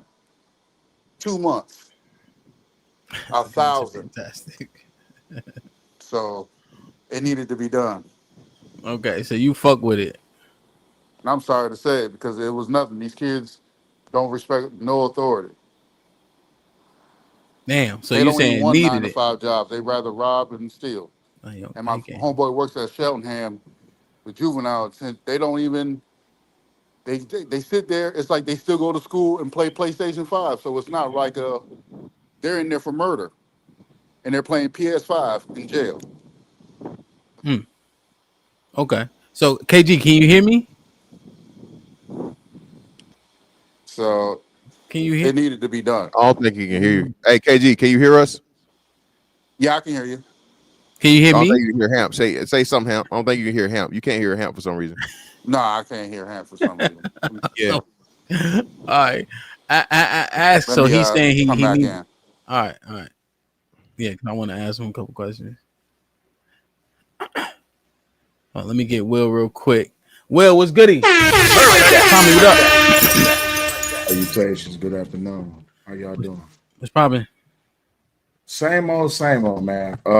This was a good conversation because it pretty much exposes everything that is the problem with the left and the Democratic Party, that they're too lax on crime, especially when you look back in 2022 when Joe Biden's White House representative came up there and they announced that they was reducing the maximum sentence on deletions, on grapers, on robbers, on carjackers, on everything. And now you have a whole bunch of the left Democratic black people out there on the streets protesting, saying that cracking down on crime is the escalation of the problem. What if the black people was paying attention to their 14-year-old kids instead of them being out here kicking doors in and taking things from people and committing crimes? They wouldn't be charged as adults.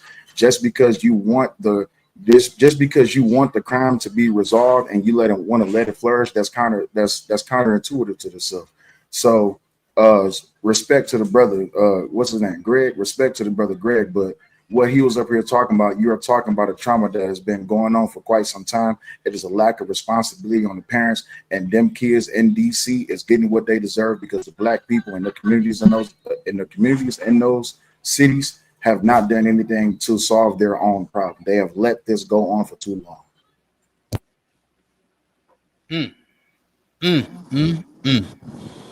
Damn. Okay.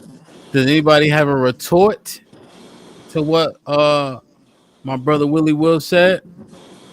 Well, KG, you said you like the military policing, huh?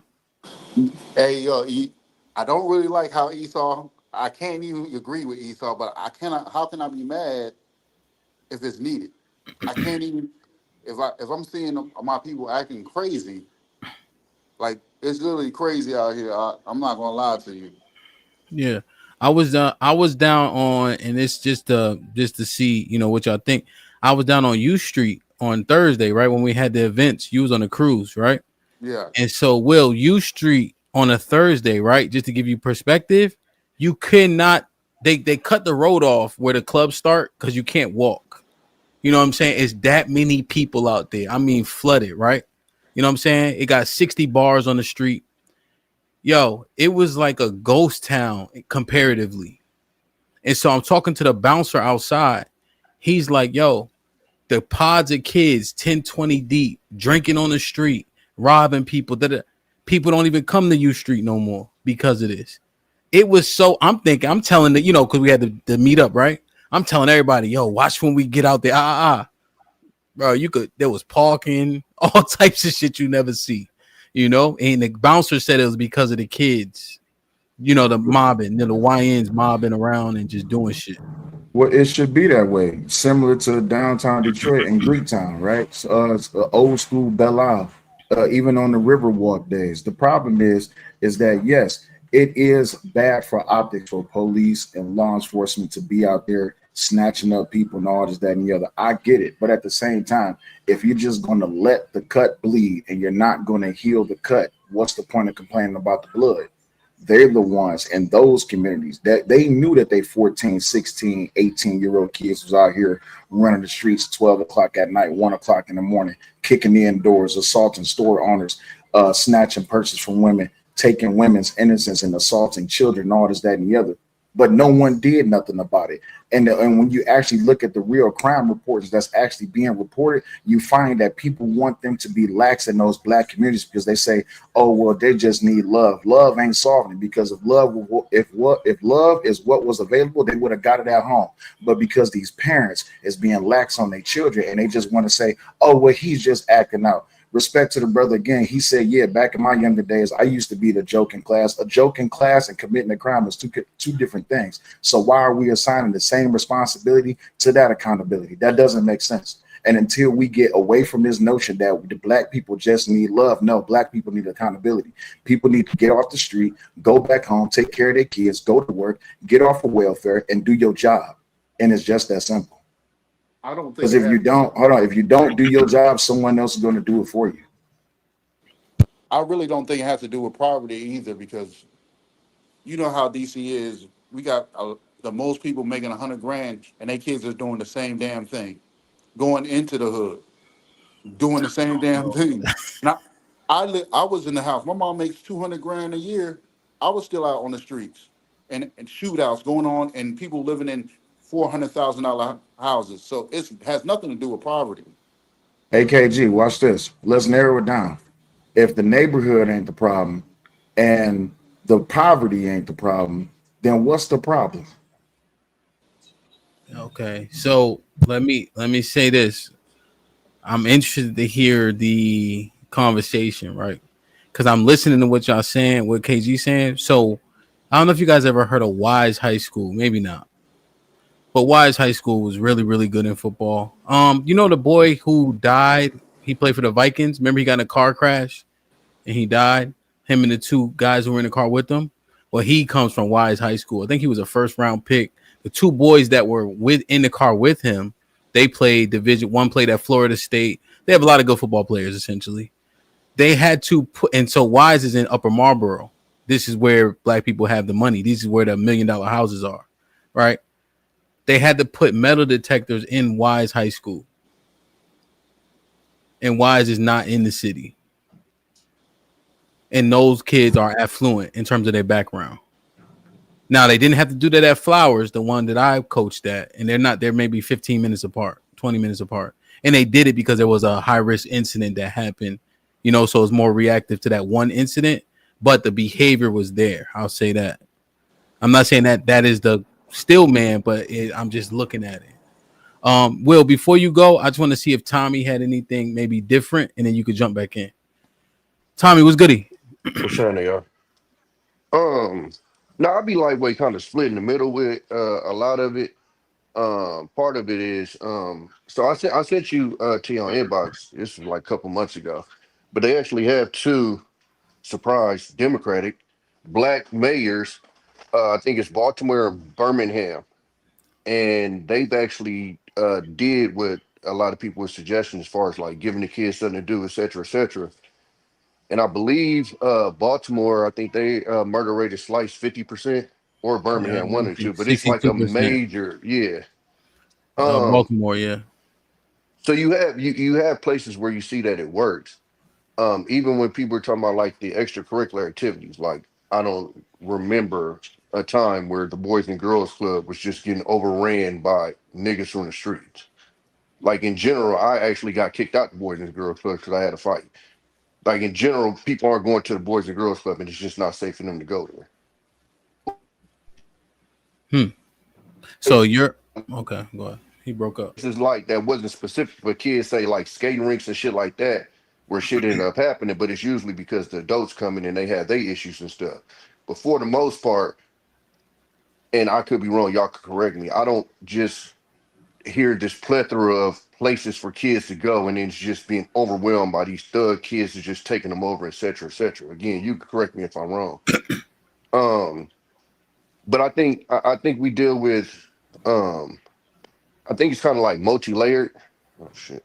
I think it's kind of like multi-layered what we're dealing with, because in one instinct, I think you have a government that kind of I almost want to say like wants this to happen. Hold on. Am I so good? Yeah, Yes. you good. Did he drop out? He dropped out. He just dropped out, didn't he? Am I tripping? He dropped out. So now Yeah, he dropped out. I'll say this. Of course, yeah, we aren't saying en masse to where kids are being overrun, but it definitely happens. There have been stories of midnight basketball being shot up, right? People talking about the situations. So I'm not saying the that's the norm, but it does happen.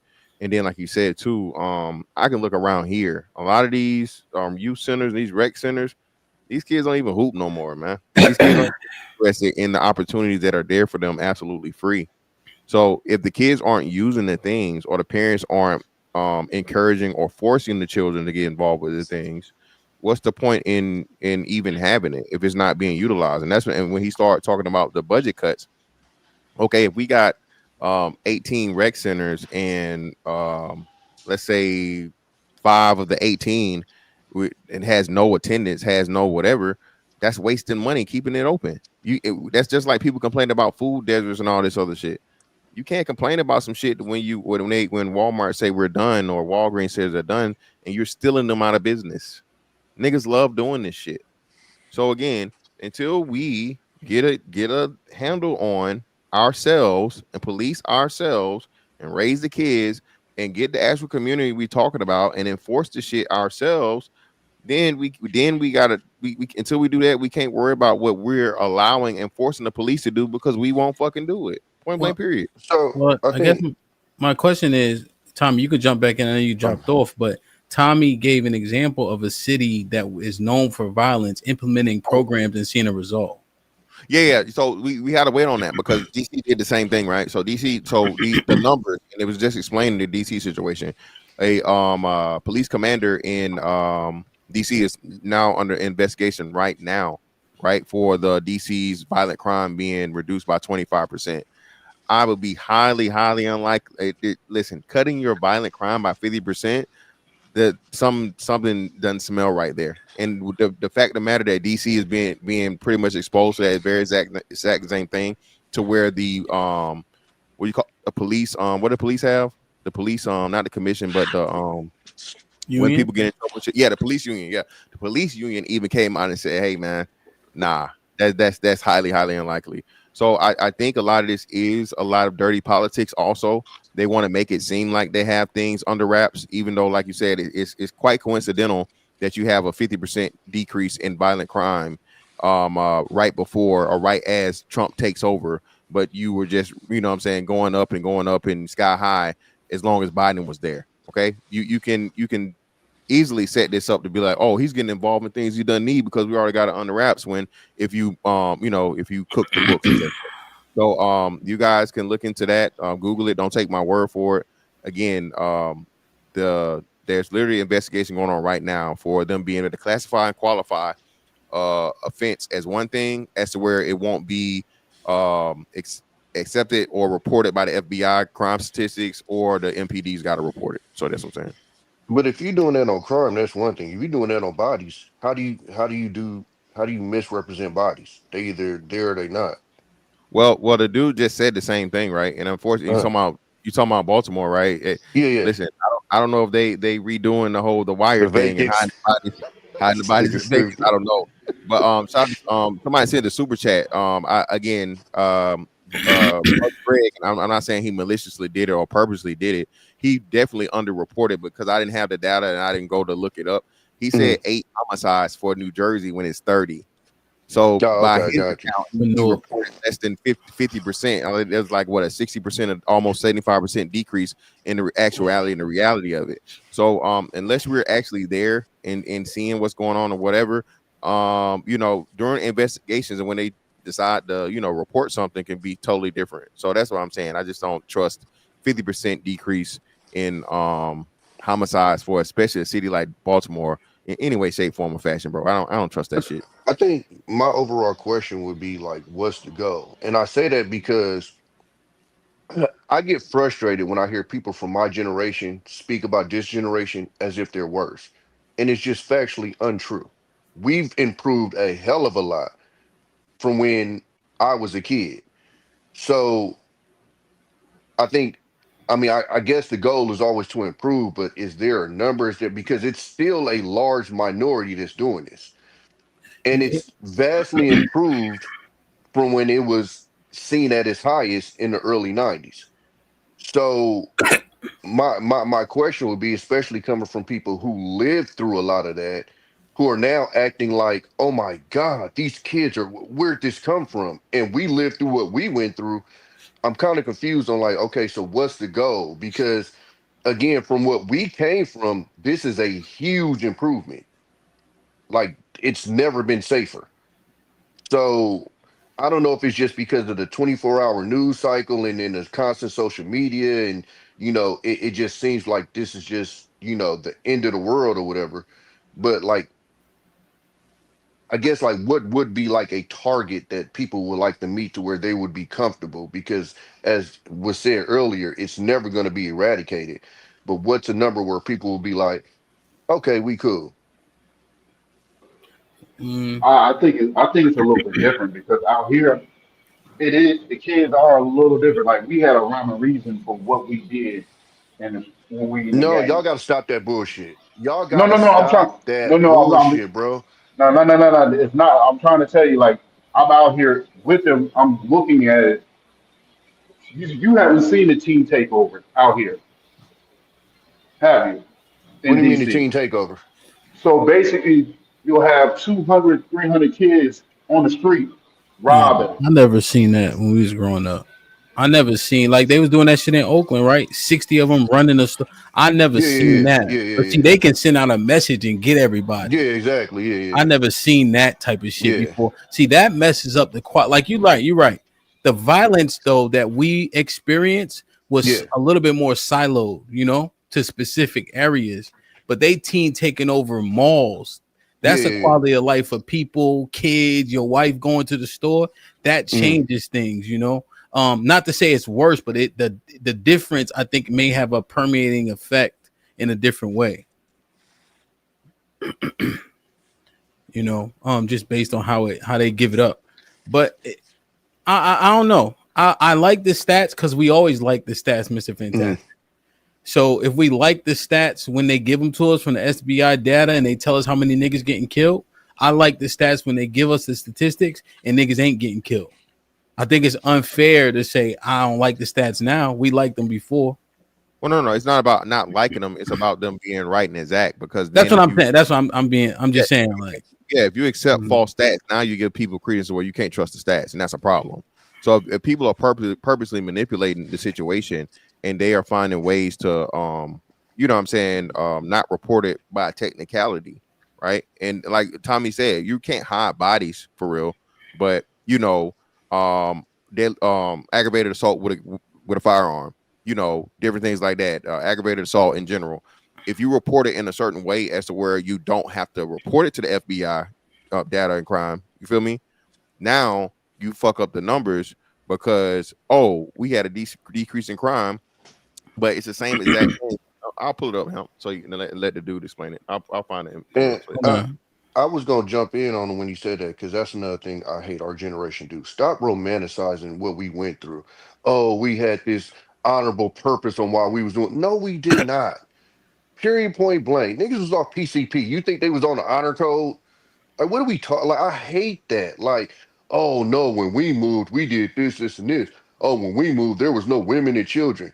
My dude, people were hanging out at 79 Bonnevilles with an AK that had no training and was letting it off. Like, that was our generation of what was going on. So stop this. Oh no, when we was coming up, we had to. No, no, the fuck you didn't. Because if somebody knocked down your homeboy, you weren't thinking about no honor code. It's just not how the way that shit happened. I hate when people try to romanticize shit that, oh, when we came up, we did it, but we did it this way. No, the fuck you didn't. Yeah, I mean, no, I think people was getting it in how they got it in, right? Remorse goes down when one of the bodies dropped is close to you. So yeah, there isn't a lot of that. I missed that part though. Oh, I walked off for a second. So I Hey, missed. Hemp, I No, gotta he go right back.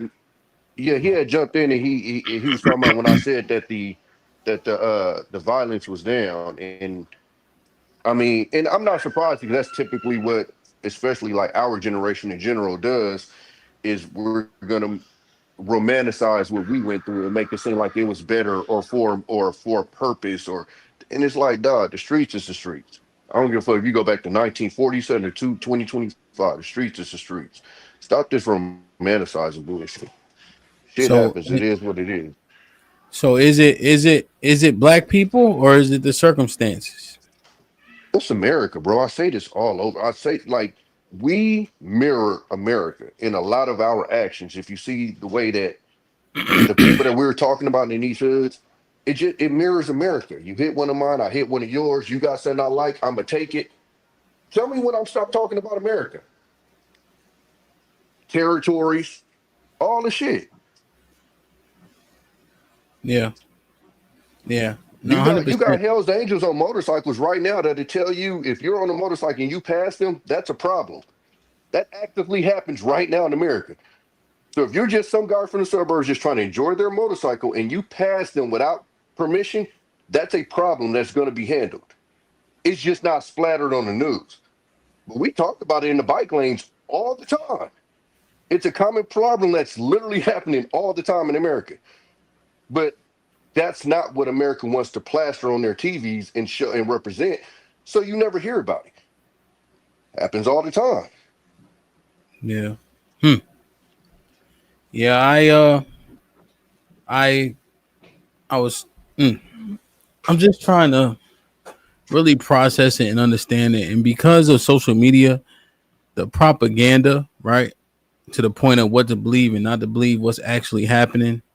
It's like you have to go to the boots on the ground, in situations like this. And so we got two different opinions, right? KG works in security, and he was saying how much this had to happen, right, because of the quality of life for everyday citizens, and it's the kids' behavior regardless of circumstance. And then you got Greg, he does this for a living, and he's saying, the disparity is there in terms of treatment and who they're targeting, and that's a huge issue. I had this right here. So the White House, this is the correspondence via Twitter. Operation Making DC Safe and Beautiful. Multi-agency task force are hitting the streets of Washington, D.C., cleaning up crime and keeping our neighborhoods safe. In just one night, they arrested 37 criminals, seized 11 illegal firearms, issued 4 narcotics charges. So you got him, failure to appear on trial on an assault defense, arrested. You got this brother, possession of a firearm, possession with intent to distribute narcotics, and carrying a pistol without a license. Possession of a firearm, possession with intent to distribute narcotics, and carrying a pistol without a license. Unauthorized use of a vehicle. Possession of a firearm, possession with intent to distribute narcotics, and carrying a pistol without a license. Possession of a firearm, possession with intent to distribute narcotics, and carrying a pistol without a license. Possession of a firearm, possession with intent to distribute narcotics, and carrying a pistol without a license. Carrying a pistol without a license, and that's it for this one. So they are saying in one night they got all these guns and so-called bad people off the streets.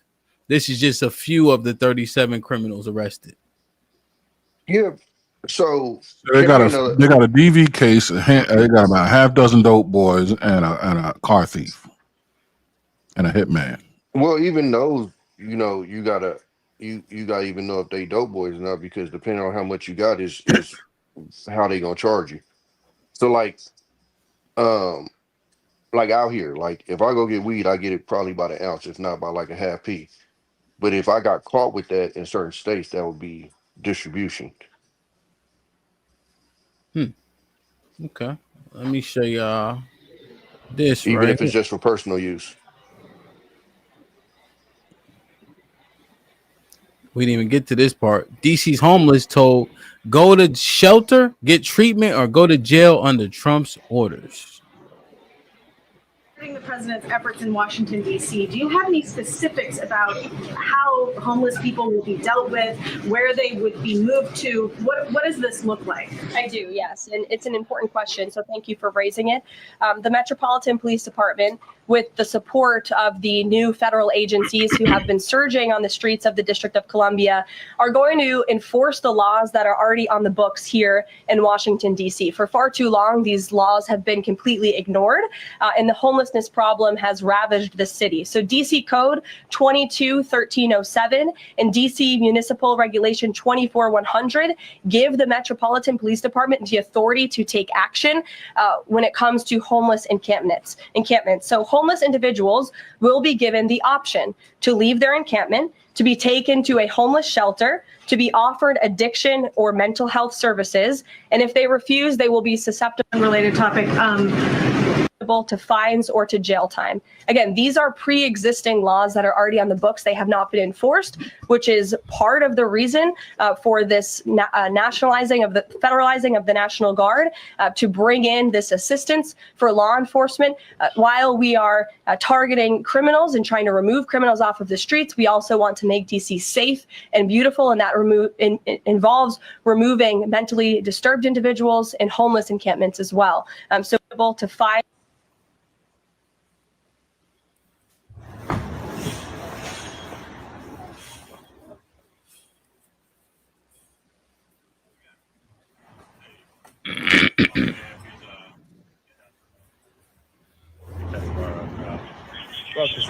Yeah, probably so.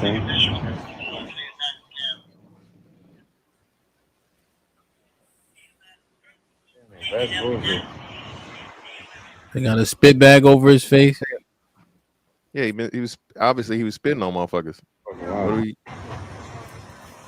Wow. National Guard going to be picking up these tents. So the homeless tents are all over the city. They're on K Street Tunnel. There are some dotting along the area here. There were more before. Some of them have been cleared out. What about those? We're working with the marshals and alongside them, alongside Park Police, alongside everybody else. Wherever they need the National Guard to assist, we're happy to be there. Do you know where the homeless people are going to go? That's not really my lane. Yeah. Our job is to stand alongside law enforcement. We'll do that. National Guard going to be picking up these tents. Homeless individuals will be given the option to leave their encampment, to be taken to a homeless shelter, to be offered addiction or mental health services, and if they refuse, they will be susceptible to fines or to jail time. So I've worked in 2 shelters. I worked in a youth shelter and I worked in an adult shelter as a case manager and as a housing navigator. I've also stayed in a shelter. And I want to talk about how when she says that they're going to transport people experiencing homelessness to shelters, otherwise they're going to face fines or be arrested, how being transported to a shelter is actually not a viable option. First of all, there is no way that they have enough beds to house all of these people. How do I know this? Because under ordinary circumstances, when this isn't happening in DC, where it was snowing. I don't give a fuck about what he's talking about. I think we already kind of know. But, you know, this is a lot of what's happening to those people. There's not going to be enough beds. We know that, right? The reason why they in the street oftentimes is because when they go, there is not a bed, or they get turned away once the beds are full. So people just say, fuck it. And they were living in the tent cities, or they find a place under a bridge and etc. And oftentimes people know that they are there. That's kind of where people go to drop off food and stuff like that. So there's like a bridge in Northeast on H Street, in Noma. And there's a bridge. So I used to drop off stuff there all the time, shit like that. You know what I'm saying? But I guess this is a part of the process. Does this seem fair? Does this make sense? Like the part that irks me, and I don't know if y'all know about out here, but the homeless thing out here is like, it's some shit I've never seen before.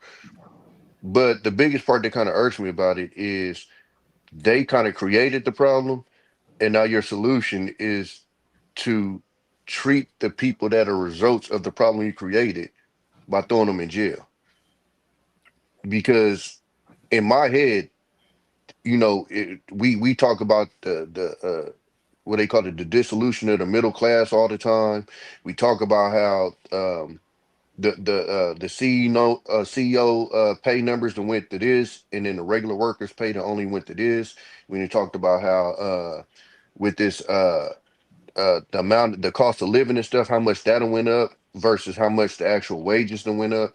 So this is literally a problem that they created, and now their solution is, because if you listen to her talking, she essentially started smushing in the homeless with the criminals. And I think the dangerous part about putting them in those shelters, if they even had enough beds, is generally those people kind of form their own little community, and that's their safe haven. Now you're going to take them and put them in with a bunch of strangers or possible people that they don't get along with, and put them all under one roof. And how's that going to work out? Yeah, I mean the dynamics are certainly there. It's real. Is it? Do you guys think it's an issue with them living on the street? Because there's not enough housing, right? If they don't like each other, I mean, that's probably inconsequential if you living outside, right? If you don't like each other, so you don't want to stay, you probably do have a mental issue as opposed to sleeping outside when it's dead cold. Finding them doesn't really make sense. They already don't have money. So what is the solution, or is it okay for people to be homeless? The biggest issue I see out here with our homeless is like the fires. Like they start humongous fires out here. And I'm pretty sure it's from, at night trying to stay warm, they start a fire and then it probably get wild or whatever. But like a lot of times out here, if you drive out like freeway overpasses and stuff, you'll see and I'm not gonna say like fires like the wildfires, but I'm just saying you'll just see like this big ass thing of black smoke coming from under there. And it's usually like a homeless encampment fire.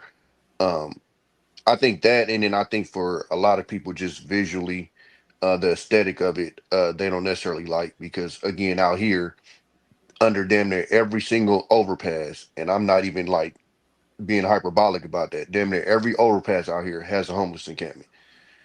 And then when you go to cities like Frisco and stuff, when you walking up and down the street, I mean, they got places like in Oakland where they got 2-3 story encampments. I don't even know how the hell they built them shits, but they'll take over the entire street where you can't even walk down it no more. You got to walk across the street to if you needed to go past that point.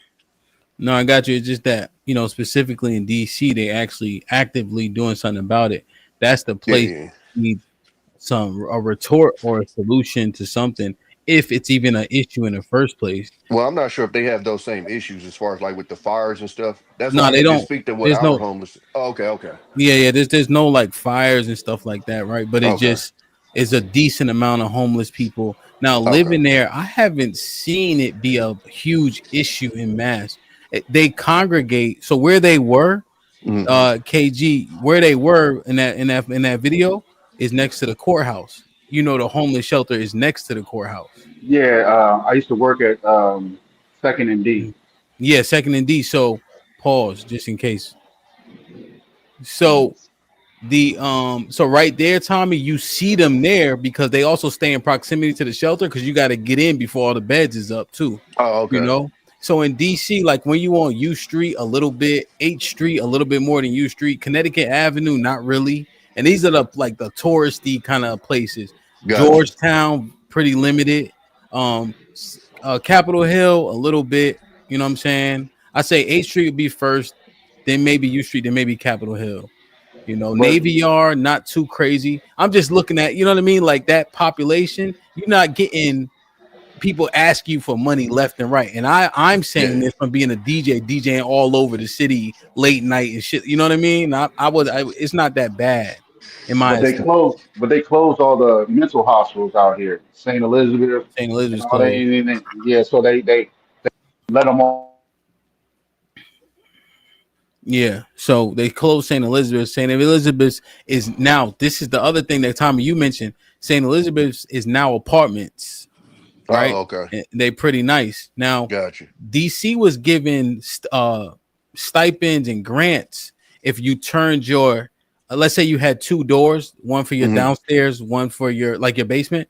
They were giving people grants and stipends to turn their basements into apartments. Oh, okay. because of the demand for housing in DC, you know, with it being so transient with the government and etc.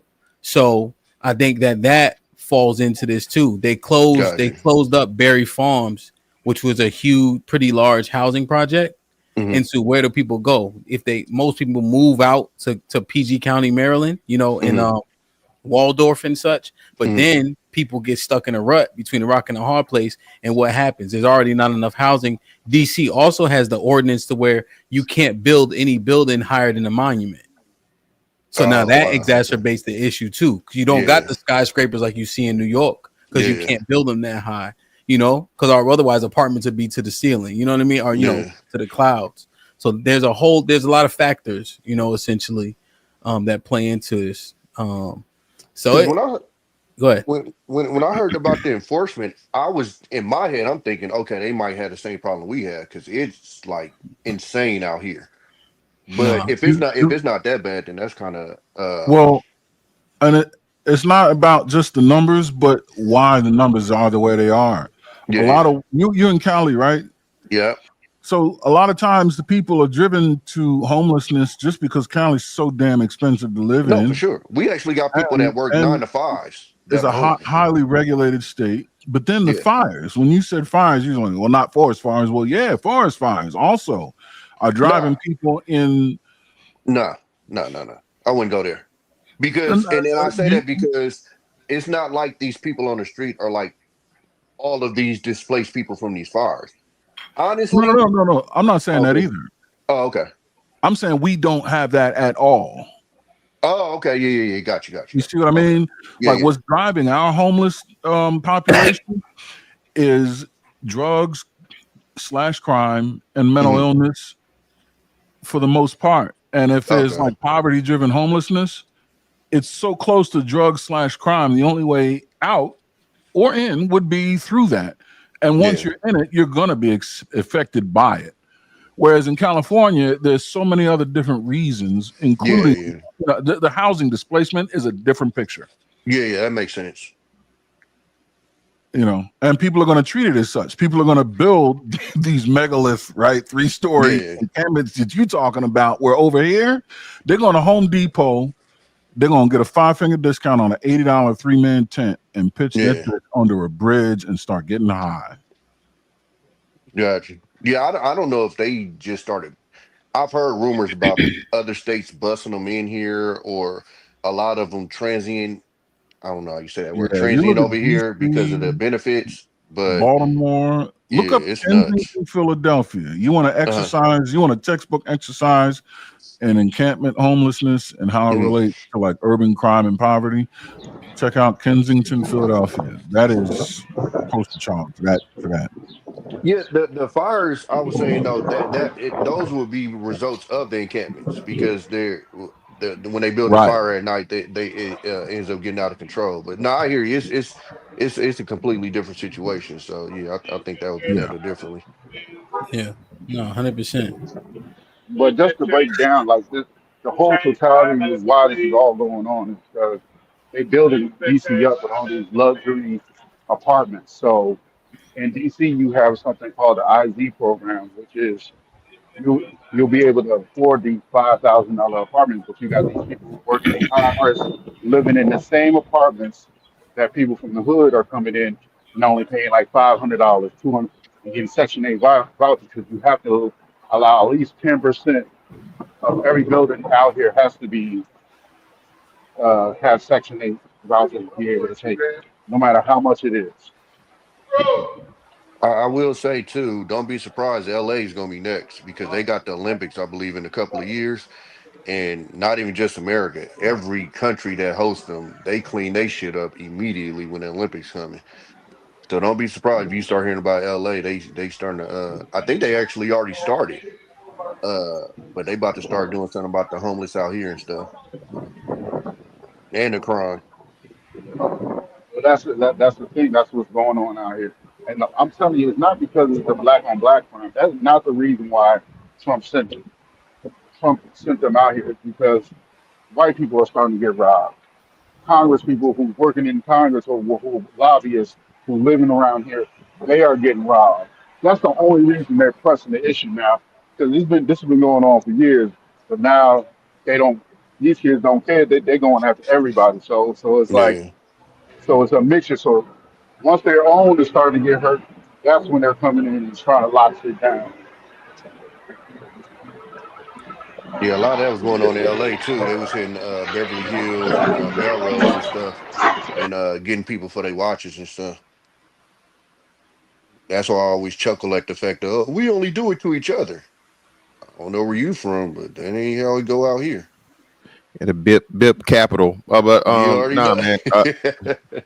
But nah, it's not just only, but it's mostly, man. And like I said, a lot of these situations you see, niggas got whatever. Even and we didn't even bring up the biggest thing. One of the biggest catalysts for this, the guy quote unquote big balls Pauls got beat up doing something similar that the black boy did. He intervened in this lady getting carjacked, right? And they beat him the fuck up. They didn't kill him, right? And Oh, it's just this thing as to where with niggas it's always, hey, we putting you in the ground. White people, Asian people, Hispanic people, so on and so forth. And I'm pretty sure you guys seen the thing where the guy just got robbed in Chicago, right? They were trying to rob him for his chain. They shot him in his chest. They killed him on live, bro. You feel what I'm yeah, saying? So that's what I'm saying. Whenever it's a black person dealing with white people, it's like this. Niggas not gonna take it ultimately there. They're not gonna go all the way. No. They gonna beat Hold them on. up. Let me stop you there, man. Fantastic. You know what they do? They give it up. You know what you heard that dude on the camera say? Nah. That's a huge difference. Well, but not even in cases where people do give it up, Tommy, niggas and let them have it, man. So and that's the problem. Yeah, I think most of those times I think it's a personal thing, but for the most part, like most of those guys are out there trying to get your possessions to get out the way. They're not trying to catch your body. So a lot of the times when it does end up there doing it, it's usually a more personal situation. It's not just, oh, I caught a random and he gave me everything. Let me just get one off, just for the hell of it. But in most of those instances, like you said, those other people, they'll willingly, soon as you show your shit, here you go. What else you want? Oh yeah, you Whereas, showed that like I video. said, nah, I didn't. I no, got I it though. didn't show. If you need it. But if you listen on that video, you literally hear him say, nah. What you saying nah You talking to? about He the got the Chicago other shit? one. You talking about Yeah. the other shit? No, the Chicago. Chicago one, where he was sitting in the car with the tug chain. I got it. Yeah, that was crazy. And even on that one too, fantastic. They starting to have rumors that his cousin might have set him up. Because the dude that came inside the car, I don't know if you watched it all the way to the end, but towards the end, it's the dude that came inside the car. He came on camera for a quick set. Supposedly that's his cousin. Yeah, man, that shit is. But like, it's I just just say it's that to always. say, a lot of these shits, when you see them on the news, a lot of that, and I say that just because I've seen that from personal experience, a lot of this shit is a lot deeper than what they report on the news. So on the news, it'll be like I remember seeing a cat from the city. They hit him and it was, he was this college guy. He didn't get, and we all knew what he was into. But if you read the news, you'd have thought some innocent dude got hit and, they just messed with him for no reason. The family came on there and put it on thick. He don't mess with nobody. And we knew what it was. So a lot of times when you hear it on the news, it's going to be reported like that. But I think a lot of the times when they're doing a robbery, like even with Pop Smoke, they said he fought back. What's his name in LA? PMD Rock. He didn't just give it up. Yeah. I said, listen, bro, if they do come, let us park right here. You feel me? If they do come get me. We'll move the car so they can get the space. We will move our car, whatever car we need so they can get the space, just let us get the park. So now oh no, we can't do that. No, you just gotta find somewhere else to park. Who the fuck is you talking to? You feel me? Like, who the fuck is you talking to for real, even talking like that? Like, that be the shit, and that's what make a motherfucker be wanting to get into it with y'all, because y'all ain't got no respect. What's up, bro? What's up? Hell no.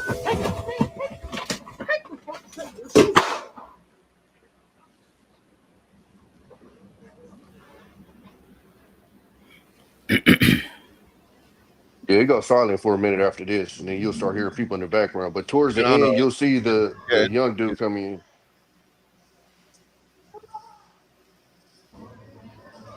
Backpack.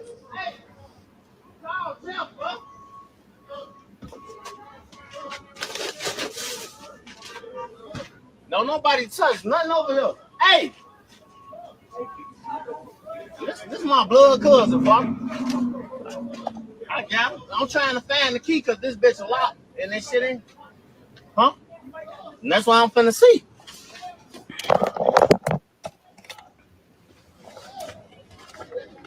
Phone. Oh, boy, it's smoke.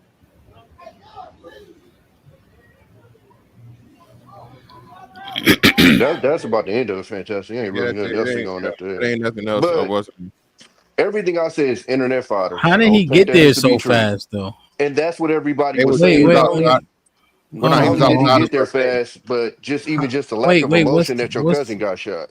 What niggas get killed all the time though, right? So that's the thing. Like it's that I'm less flagged by him not having no emotion, but I just want to understand how he got there so quick though. It sounded like they was already there together at an event or a store or something. He's sitting in the parking lot outside or something. And he was talking about the situation. So I don't know if he came there with him because remember he said get us or so on and so forth. So what happened was they tried to rob him and he didn't give it up. They shot him, and then you hear people come outside of whatever establishment they were already in. So I'm pretty sure they were already in. I see it. They heard the gunshot. They come outside. Yeah. And I don't think he pulled up shit. Like he was already there. And I agree with you, Hamp, but it's the difference between niggas getting killed every day and your cousin just got dropped.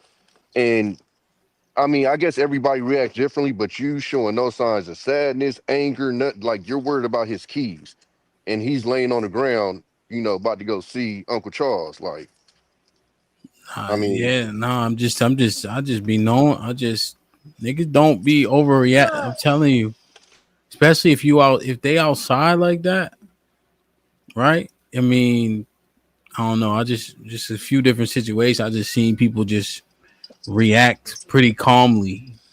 I've seen people do that with like homeboys. With family, it's usually different. But Your homeboys be your family out there.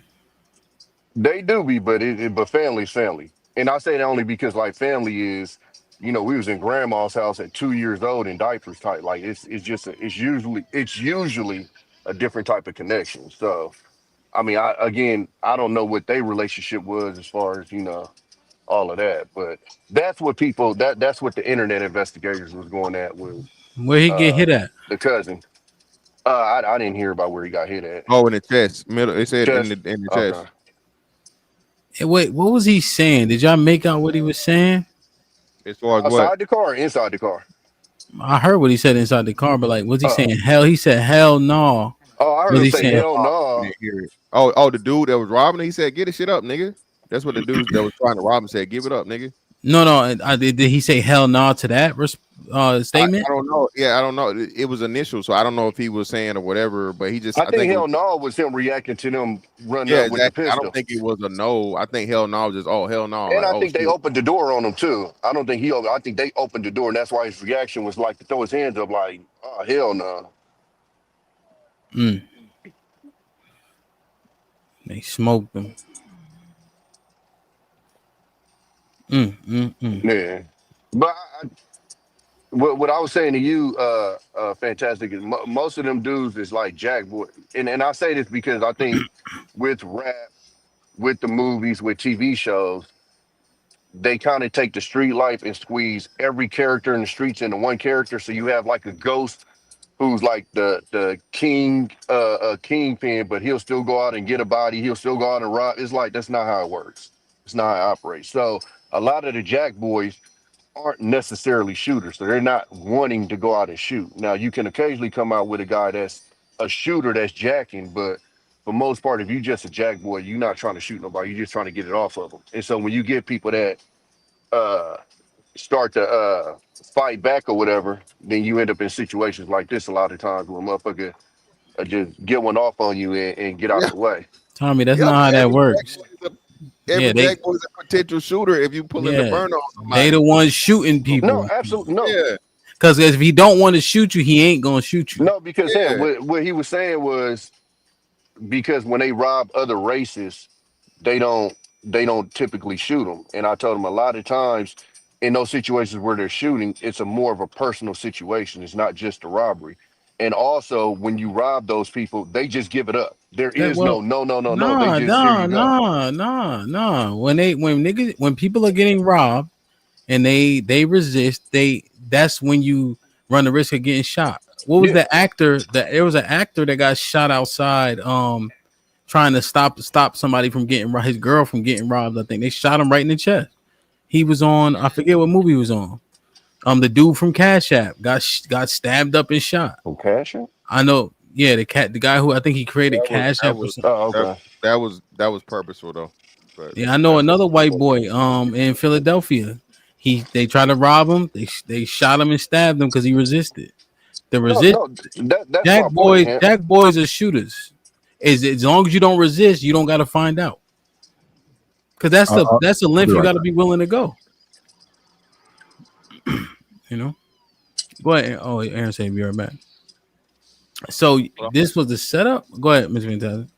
No, I'm just trying to find another thing to where they and even these kids doing this thing to where, bro, these kids pulling guns on each other in this thing to where they setting kids up to come places and then put it on social media how they out here, putting guns in each other's face and shit, man. They did boys did this shit to some little girl. Some little girl, they say she got caught lacking doing something. Here we go. Hold on, I got it right here. Again, this is what, and like I said, man, they don't understand. These boys don't have no. If you the ops, bro, you the ops. You know what I mean? It don't matter about your private parts. These little niggas don't care, man. They putting pistols to everybody. But see, that be my problem, Fantastic. It gets deeper than that because a lot of these little broads is setting niggas the fuck up. Oh, you're right. That's what I'm saying, Tommy. But the bitches involved just like the niggas. You know Yeah. what I mean? Look, they over here cleaning up homeless encampment right now. I never. I'm sorry, bro. I'm not. Oh, I saw this. Say you ain't trolling me no more. Get the gun out the video. Get the gun out the video. Say sorry. Say sorry.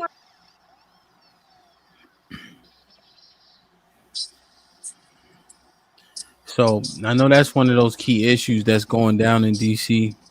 I just say this: if we don't get the extension, we'll get up out of here. We'll see y'all tomorrow. Yo, shit don't go how you think it's gonna go, B. I've seen things Never. escalate as people get comfortable in a situation, Yeah. man. And I just know there's so many people who live around those areas that ain't doing nothing wrong, but eventually you're gonna get caught up in the sweep. You know, it just I don't know, man. Just looking at some of the different videos, when I was looking at Greg page, because I lived on that side, I could see how it could be like make you feel uncomfortable. But I guess that's the point of it, right? But I just don't know if criminals get deterred. Regular people do. I don't know if criminals do though. No. They I don't. agree 1,000% though. I think future criminals get deterred and prevented though, Hamp. So Okay. if you see niggas get away with shit and you see that's the thing or whatever, the problem is a lack of harsh consequences, harsh, swift, quick consequences. This is why we have an increase in the criminality because going to jail and shit is cool now. Like you said, motherfuckers playing PS5 and on social media in jail, and not just jail, prison, right? So if you glorify this shit and you allow it to be this cool thing or so on and so forth, versus, you know what I'm saying, showing the harsh consequences of this shit swiftly, you're gonna have more people that drift over and want to dip their toe in the water, right? And So you know what I'm saying? last time Yeah. I checked, a L is still for a body, right? That's about the most time that you can give somebody, and they still outside. So I mean, I don't know how much harsh you can. I mean, I guess the more harsh you can get to that is, I guess, actually giving them the needle or the chair. Yeah, come up out of here. That's that again. You just brought that Okay. back too. That's what they need to Yeah. start doing. Start getting these niggas up out of here. Yeah, but even with that, I think the problem with that a lot of times is you got uh district attorneys and stuff that don't get paid about a shit that half-ass look at your cases and you're gonna have too many people that's gonna get fried that ain't do shit. Hell, Yeah, you had Kamala in the exact same situation where they actually brought up the evidence that showed dude was innocent, and she was still gonna fry, bro. So it is like I get where you're going with that, fantastic, but I think like what they say, one innocent isn't worth however many you get down. If you look at it that way, that's gonna be a tough one because the way that our legal system is, you're gonna have some innocents that's gonna get put down. Yeah, there's gonna be casualties. I guess the argument is the greater good, right? Is the focus. You know, I'm just thinking, would I be bothered and be uncomfortable in my neighborhood if I still lived in DC with this happening? yeah, I'm pretty sure you would. Hamp, you got little kids, so Hamp, what you have is little kids and like teenagers too, right, bro? You don't want your kids being subject to that, being caught up in that shit. You know what I'm saying? Because random fucking teenagers want to just, hey, we gonna wild out and we gonna destroy shit and steal shit and do whatever, right? Let's say your family's out and about, right? Now you're in a compromising position, Hamp, because now what? They run up on yours, you gonna protect, right? But Yeah. now you faced with a fucking assault on a child because, hey man, now you're in a predicament because of, you know what I mean, unruly children breaking the law.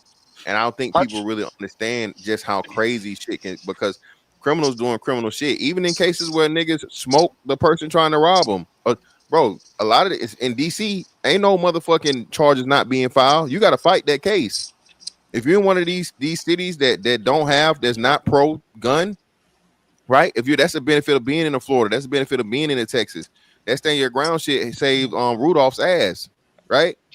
Everywhere else, you know what I'm saying? No, Yeah, but I mean, everywhere unless it's just super cutting out, you gonna have to fight the case No, you for the just most saying you part. can't even have no burner out there. Like Yeah, that's you can't. Yeah, yeah. Oh, okay, I see what you're saying. In the Got you. DCs, in the New Yorks, in the tri-state area places, Yeah.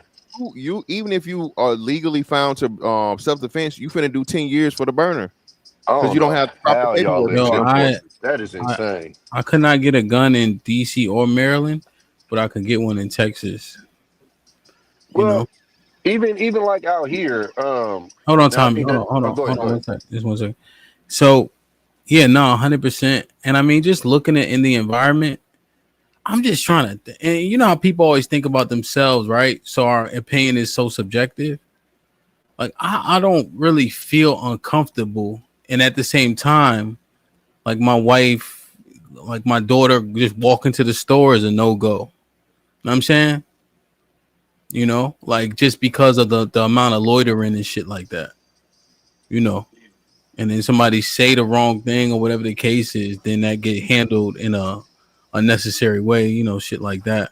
Because there is so much loitering in DC, just standing out in front of the store and stuff. And I never seen them really do nothing crazy. They never said nothing to me crazy, you know. But just to guard against the possibilities, I'm like, nah, I'll go to the store, you know.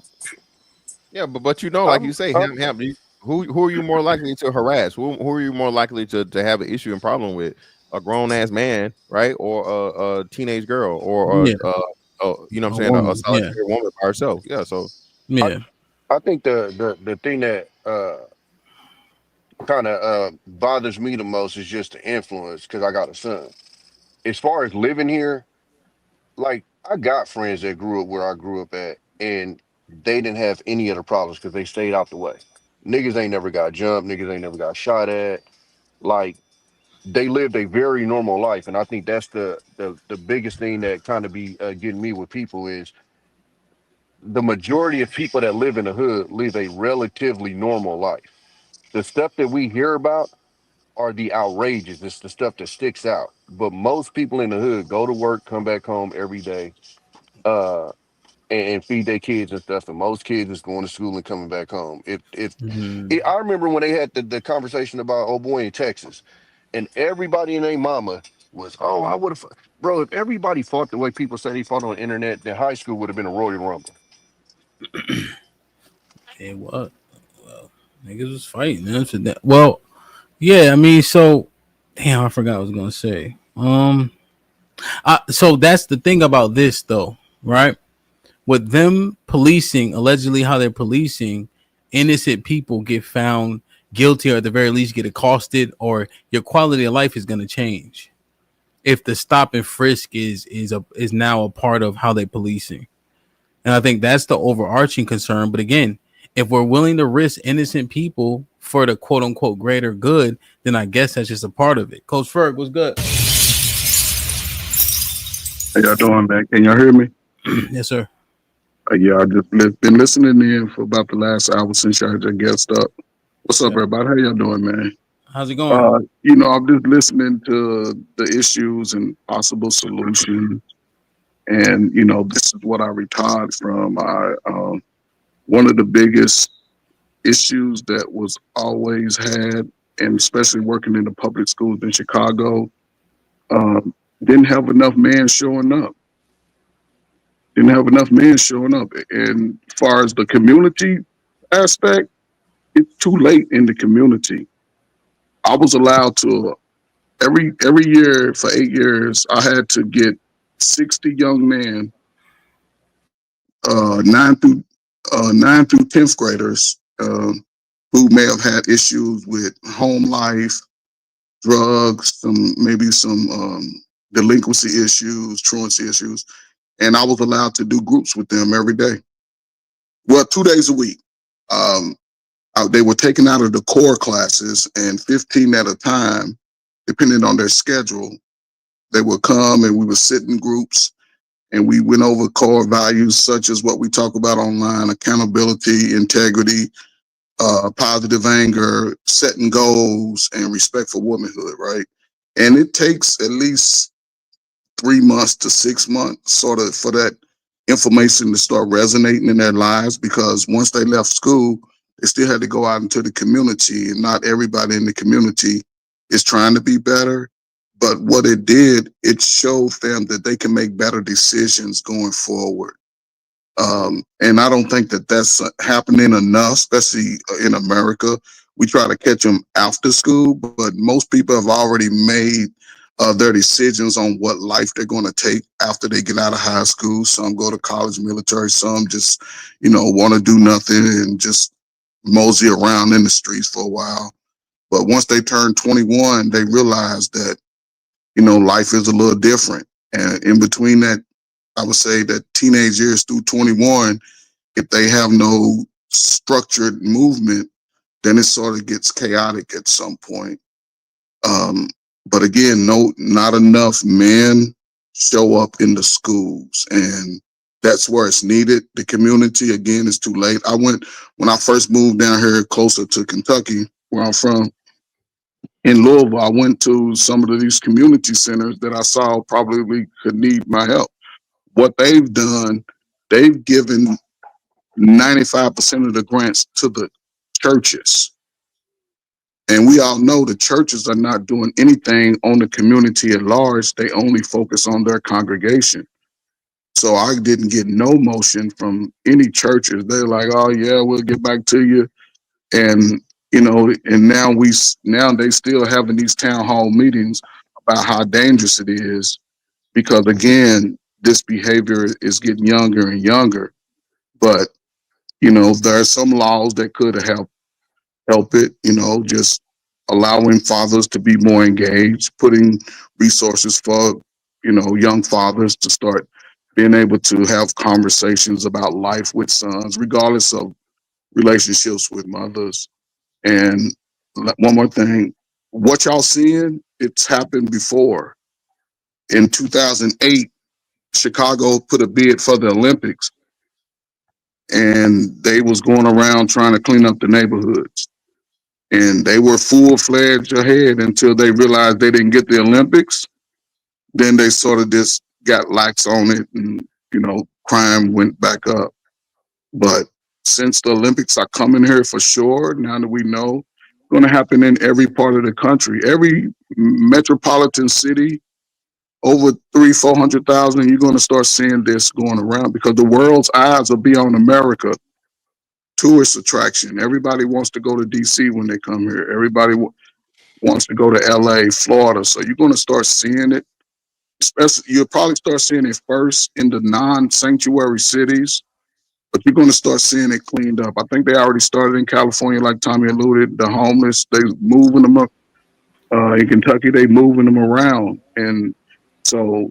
But again, it's going to take a unified effort. I don't think everybody would be willing to commit, because if it ain't their kid, you hear nothing. So it's going to be a unique time over the next 3 or 4 years to see how we can galvanize. We fight enough about relationships, but to me, it's greater than that. The future's at stake. So I don't know.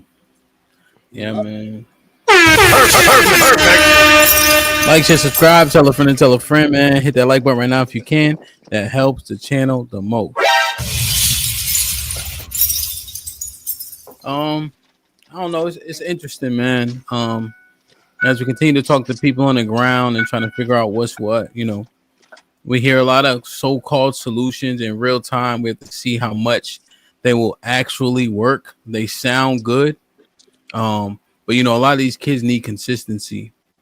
So even when I was doing the mentoring, how long, and then the kids go to a different grade and then a different school, and then you lose sight of them. Usually the one-to-ones work the best because you can say the most consistent, but the kids outnumber the mentors. The kids outnumber the teachers, and then the parents are seemingly outnumbered by the kids because it's usually one parent and more than one kid. So I definitely understand it, even as a coach, I understand it. And then those kids leave. And then what? Yeah. And Ham, I think you approximately, I want to say a couple weeks ago, you told the story about the one kid. You said you guys had him on a good track, right? And football was the only thing keeping him, you know what I'm saying? And then as soon as he got away from it, he got right back into that thing. So like you said, I think the consistency point is paramount, man. That's a gem. With anything, right? Anything in life, consistency is key. So if you have these kids, and that's why I say too, and I know a lot of people like to try. I'm not doing this to shit on Black single mothers, but when those are unstable, undisciplined, no order situations that these children live in, no matter how much correction you do, they're going to go back to the source, which is, what I'm saying? Their home, their influence, their base. So that's what I'm talking about as to where the home really is the key.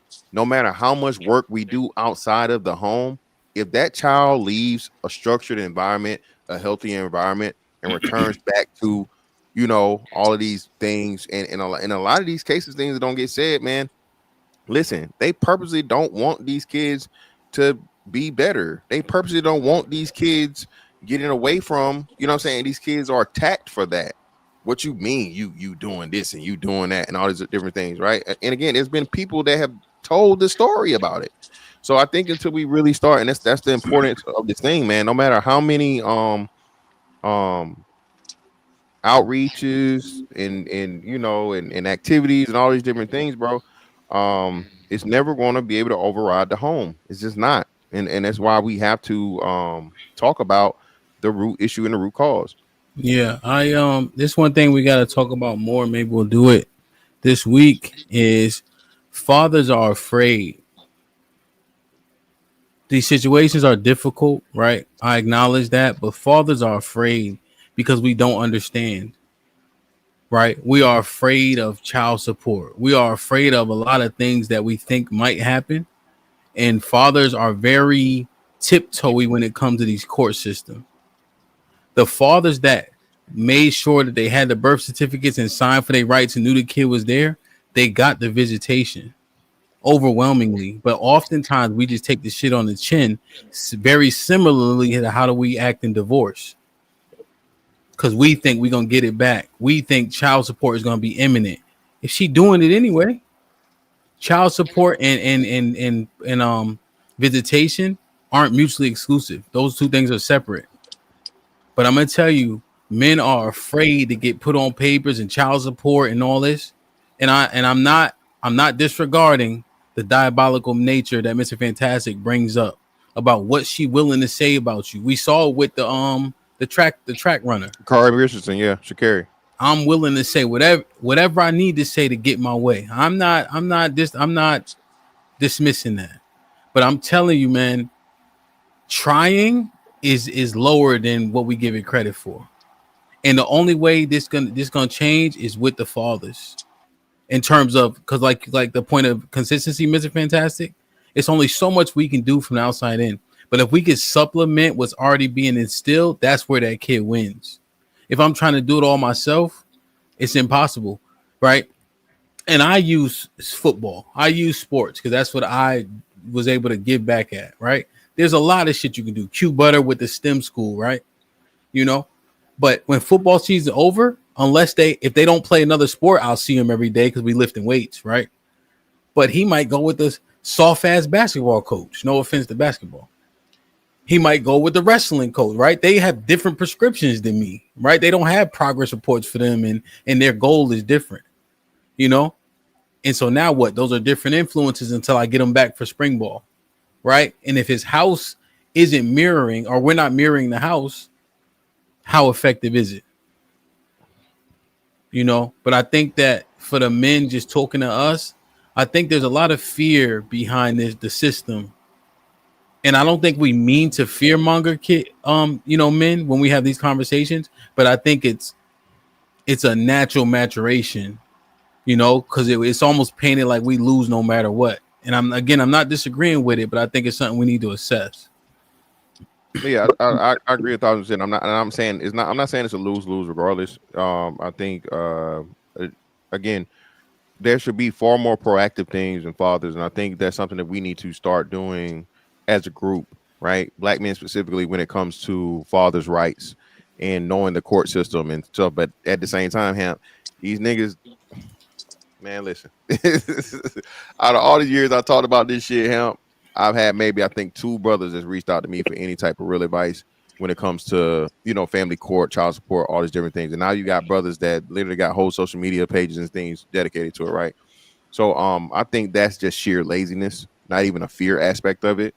You know, like you said, it's gonna happen anyway. So hey, just whatever, take the money and do whatever, and so on and so forth. And then, you know, the process, the other part of it though is the difficulty and pushback that a lot of men do get from, you know, trying to be involved in their kids' lives. But at the same time, a number of these niggas, not the majority of them, but a number of these niggas don't give a fuck.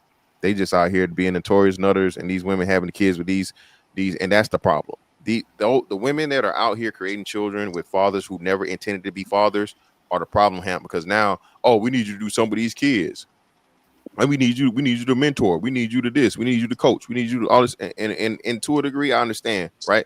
But if she's gonna keep having kids, Hamp, and like I said, when I talked to King Randall, he even said that. He's like, hey, I'm not taking care of your kids and teaching your kids and doing all this other shit so you can have more kids. You know what I mean? And I'm gonna have to do the same thing for 5 years down the road. And that's why I say it's a very, very deep rooted problem that no one wants to talk about, because the issue comes back to what the issue is. You know, it's funny that, you know, y'all mentioned the things y'all mentioned in reference to, yes, the home life. However, again, when the earlier you can reach young men, I'll just focus on the young man, the greater the results are. When I learned that, you know, if I wanted, they just based off the numbers, they said in order to have a successful outcome of the clients that you work with, if you have a 20% improvement rating, I'm thinking 20%, that's the same number they were telling me who was going to make it. 1 out of 4 of us was going to make it. So I said, I got to do better. I got to do at least 60 to 80%. And the way I tapped in is, if I got 15 boys, they don't know each other. We sit around, we start talking about these things about life.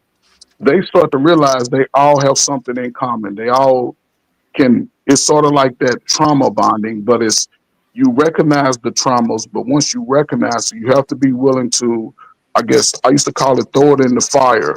We talk about it, we come up with solutions, you offer me a solution, I offer you solutions based off your issue, and we talk about it over time. And that's why I said it's not like a one conversation, a 2 conversation.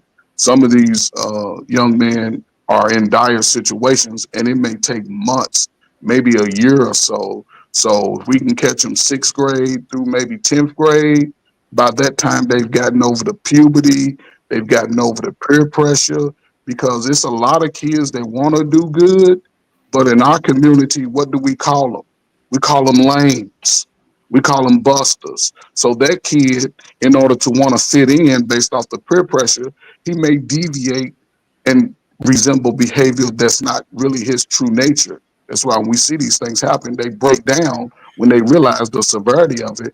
But I think over consistency and maybe listen, maybe a couple of shows, you take the 50 states and go over these child support laws and how brothers around the country can sort of just navigate through it, because it is sometimes can be a lengthy process, because they don't offer the resources for fathers. They don't, they say they do, but they might give you a pamphlet. Coach But Ferg, here's the other thing, right? That part is less of a conversation, right? And I'm not dismissing it. I like the idea. I'm saying that we get caught up on shit that you can't control. They put numbers into an equation, right? And if you're not the custodial parent, you gonna pay that number. You could have that fucking kid a 1 week on, 1 week off. They gonna put it in the equation, and that's what you subject to, right? Don't conflate. I'm not saying you, but I'm just telling men, don't then conflate that with how much you see in the kid. They don't give a fuck. Those two courts are separate. So now that you know you're gonna pay, let's go ahead and build that bridge, right? But now what about seeing my kid because I am paying? That's how you start to leverage shit, that you control what you can control. You know what I'm saying? But I just think that we so afraid of the court. We afraid, and I know we get angry, but we afraid of the police. Motherfuckers hate going to the courthouse for anything. And I think that overwhelmingly plays into a lot of this shit. Why shit just we let shit slide. Because of that courthouse. It's the courthouse. It ain't even the courtroom. It's the courthouse that we have a fear of. You know? So I'm just saying, yo, B, don't be scared of that. You're going to do that anyway.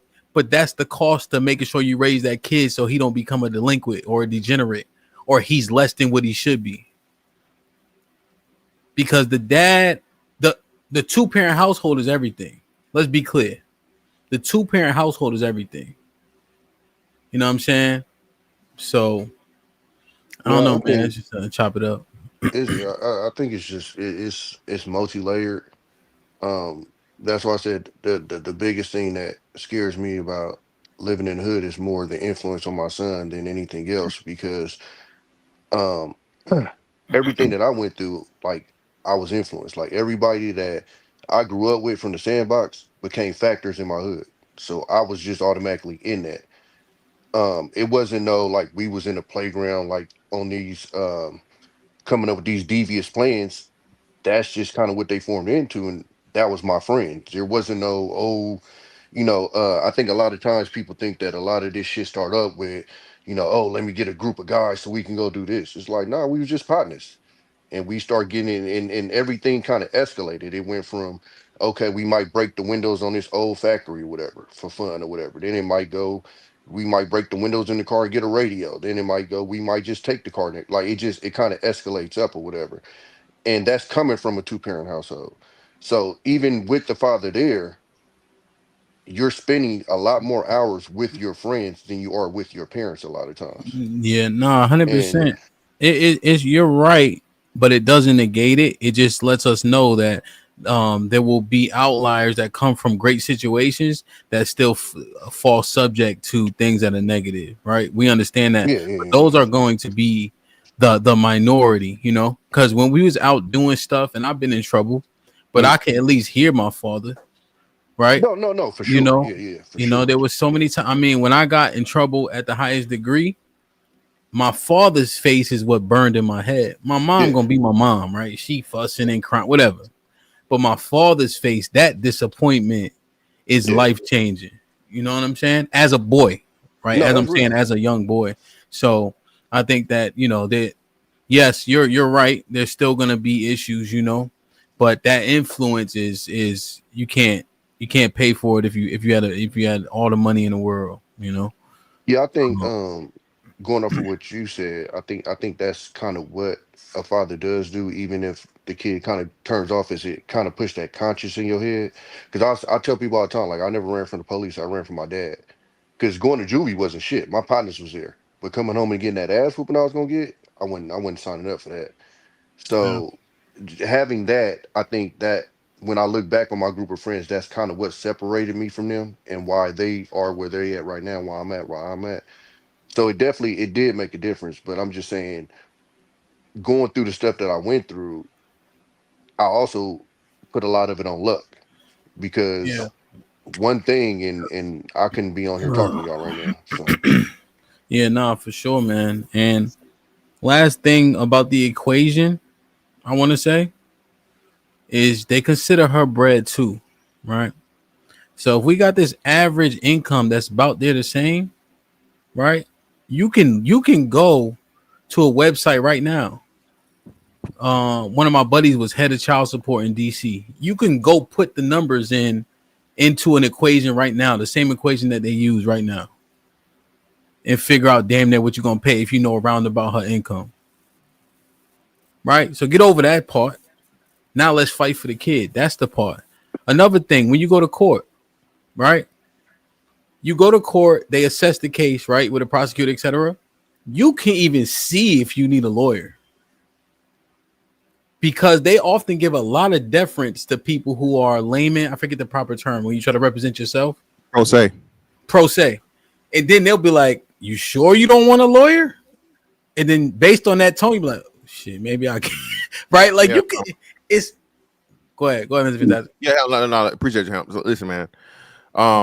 You're gonna be going up against some pretty much fresh out of fucking fresh out of law school, making the bottom of the barrel, $30,000, $40,000 a year person that's swamped with cases because they're dealing with all this other, and they're not versed at all. Okay, when I did my own personal child support case, I whooped the fucking the state representative, and he's fumbling, he's bumbling, he's whatever, he don't even know. I got statutes ready, I got shit highlighted, I'm passing it over, I'm doing any and everything.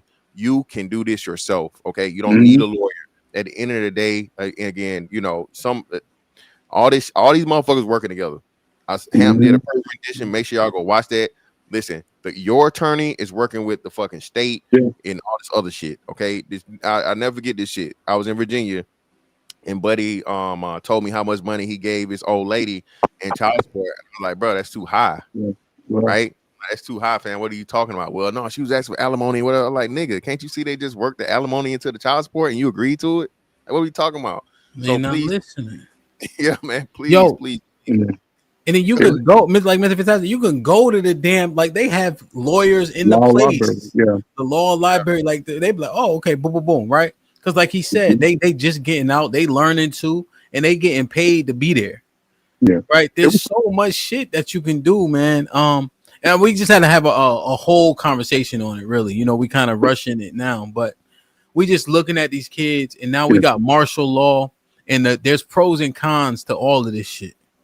Right? Yeah. Hence, pros and cons to all of this shit. And I just fear people who trying to live their life, do what they got to do, are going to be subject to some shit that we ain't playing for. Because when the last time we saw something like this, if ever, right? So we don't even know how to define it. We don't even have no historical data unless I'm mistaken. I could be mistaken to where you can say, okay, this is how it manifested last time. You know, well, you have something similar with, you know, doing Jim Crow and the slavery. You had something similar, but it was not just the younger folk. It was focused on all of us. So again, there's more information available. I heard somebody on your show one time say they spent 15 bands on trying to fight for their child. Get armed with the information based off your state statutes. Write down your questions and write down things you want to say, you know, in an outline. So when you go to court, you pretty much can, if you can't read it, you can give it to the judge, let them read it, and let the judge make the decision based off what you already know, what you can prove. instead of trying to fight with the attorneys. Because like you said, they go golfing together. They already said they go get the amount of money when they pull up in court. So don't trust the attorney, especially in your state. So just be careful, fellas. Arm yourselves. It's a Fight for your conglomerate. sons, our livelihoods at stake. Yeah, man. Appreciate you. Perfect. All right, man. Salute to the 3 hours and 37 minutes, man. I think I'm gonna be a guest on the show later tonight, if so I'll post it. Good convo, really great back and forth, civil discourse, a lot to learn. I'm definitely gonna clip that segment because there's good things Mr. Fantastic said. There's good things Greg said, you know, and I'm saying in particularly their back and forth, you know, which I think that we really need to try to understand. One thing that gives me cause for pause, and this is my final thought, so y'all can go after, is the person talking dictates how the chat's going to respond, not the information that the person is sharing. And that just, we assuming what a person is saying. And I think you're doing yourself a disservice. Marcus was here earlier, you know, Marcus that played for UConn and all that good stuff. And he said, good point, Mr. Fantastic. Bad point, Mr. Fantastic. Because see that point, Mr. Fantastic. Oh, good point, Mr. Fantastic. So now he like literally listening, right? Like that's how it should be. You know, so I don't know.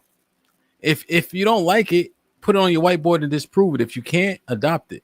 Aaron, what's your final thought, bro? Nah, I think what you said was brilliant, and I'm just going to piggyback off of it. On top of being objective, the root cause of all of our problems is always comes down to the culture.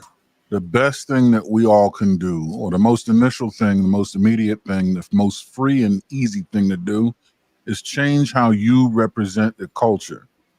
Then the culture will change how it represents you. If we all treated each other with decorum, respect, if we held each other in a high regard, held ourselves in a high regard, and that's what you need to do in order to listen to someone as objectively as DJ HAMP is suggesting we do. You have to hold that person in a high regard, or at least approach them with that initial belief that they're to be held in high regard, and let them disprove themselves out of it by their actions, not even by their words. Now, their words should mirror their actions 100%. And that's how you can, you know, take apart someone's modus operandi for them. But you must hold each of us in a high regard. And that's what's missing. We don't care enough about ourselves to even treat each other as if we're worth something. You start doing that shit and the rest will work itself out. But 100%, listen to one another. Listen, indeed. Not assume, listen. Chat, let us know in the comments, how do you like the fact that we didn't use so much profane language today? Brother. It's fantastic. Any final thoughts? For bringing the brother Greg on. Shout out to brother Greg. And like I said, man, it's a like I say, a healthy disagreement. This is the way we actually learn things, see different perspectives, and improve processes. Eric can tell you this: the engineering process is, hey, a bunch of smart motherfuckers that's like, hey, this not gonna work. It's not gonna work. This will work. Okay, well, why will it work? And then you have actual mathematical equations, physics equations, and things that can prove it or disprove it, right? And then, of course, you have the actual thing in practice where even though it may be perfect mathematically, when you put it in the it can't handle the stress and so on and so forth, right? This is how the process is made. And I hope people start understanding that I'm not just this guy that's just whatever. Like, bro, I actually think a lot of everything I say, I think through. I'm not feeling, I don't have emotions in any of this shit, okay? I'm not a Trumper. I'm not a Republican. I'm not a this. I'm a what, okay? Stop the cap.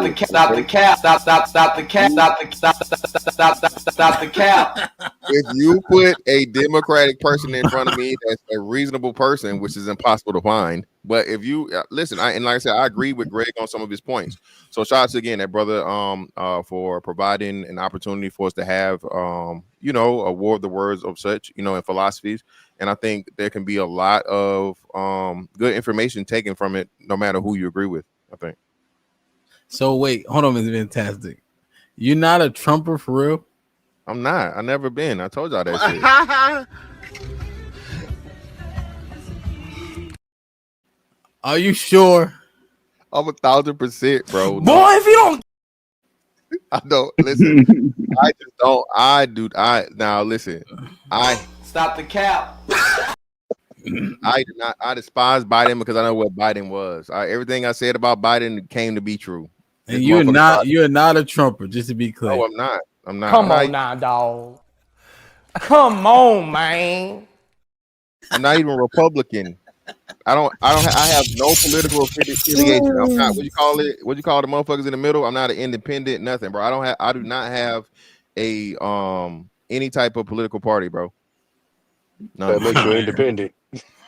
No I doubt, think that bro. makes you independent. No, independent makes you independent. My shit says no political party. Let me read this real quick. Sean Brewer was popping with the $10. Says, sir, it's not improved. They can set the data how they want to see it fit. They change the name of different charges to fit different situations.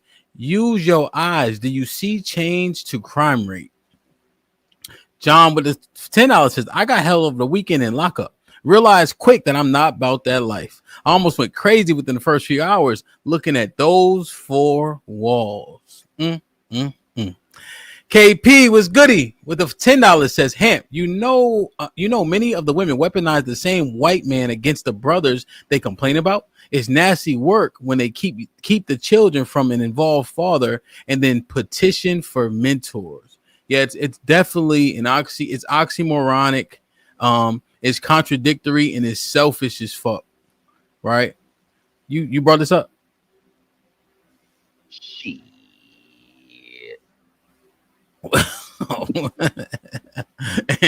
How's Aaron clip for you, Mr. Fantastic? Yeah, that shit is diabolical, B. And again, I'm not disregarding any of that, you know. I just really think, and this will sound like a platitude, but I'm very serious. Control what you can control. You know what I'm saying? It starts with your seed, right? I think that's where it starts.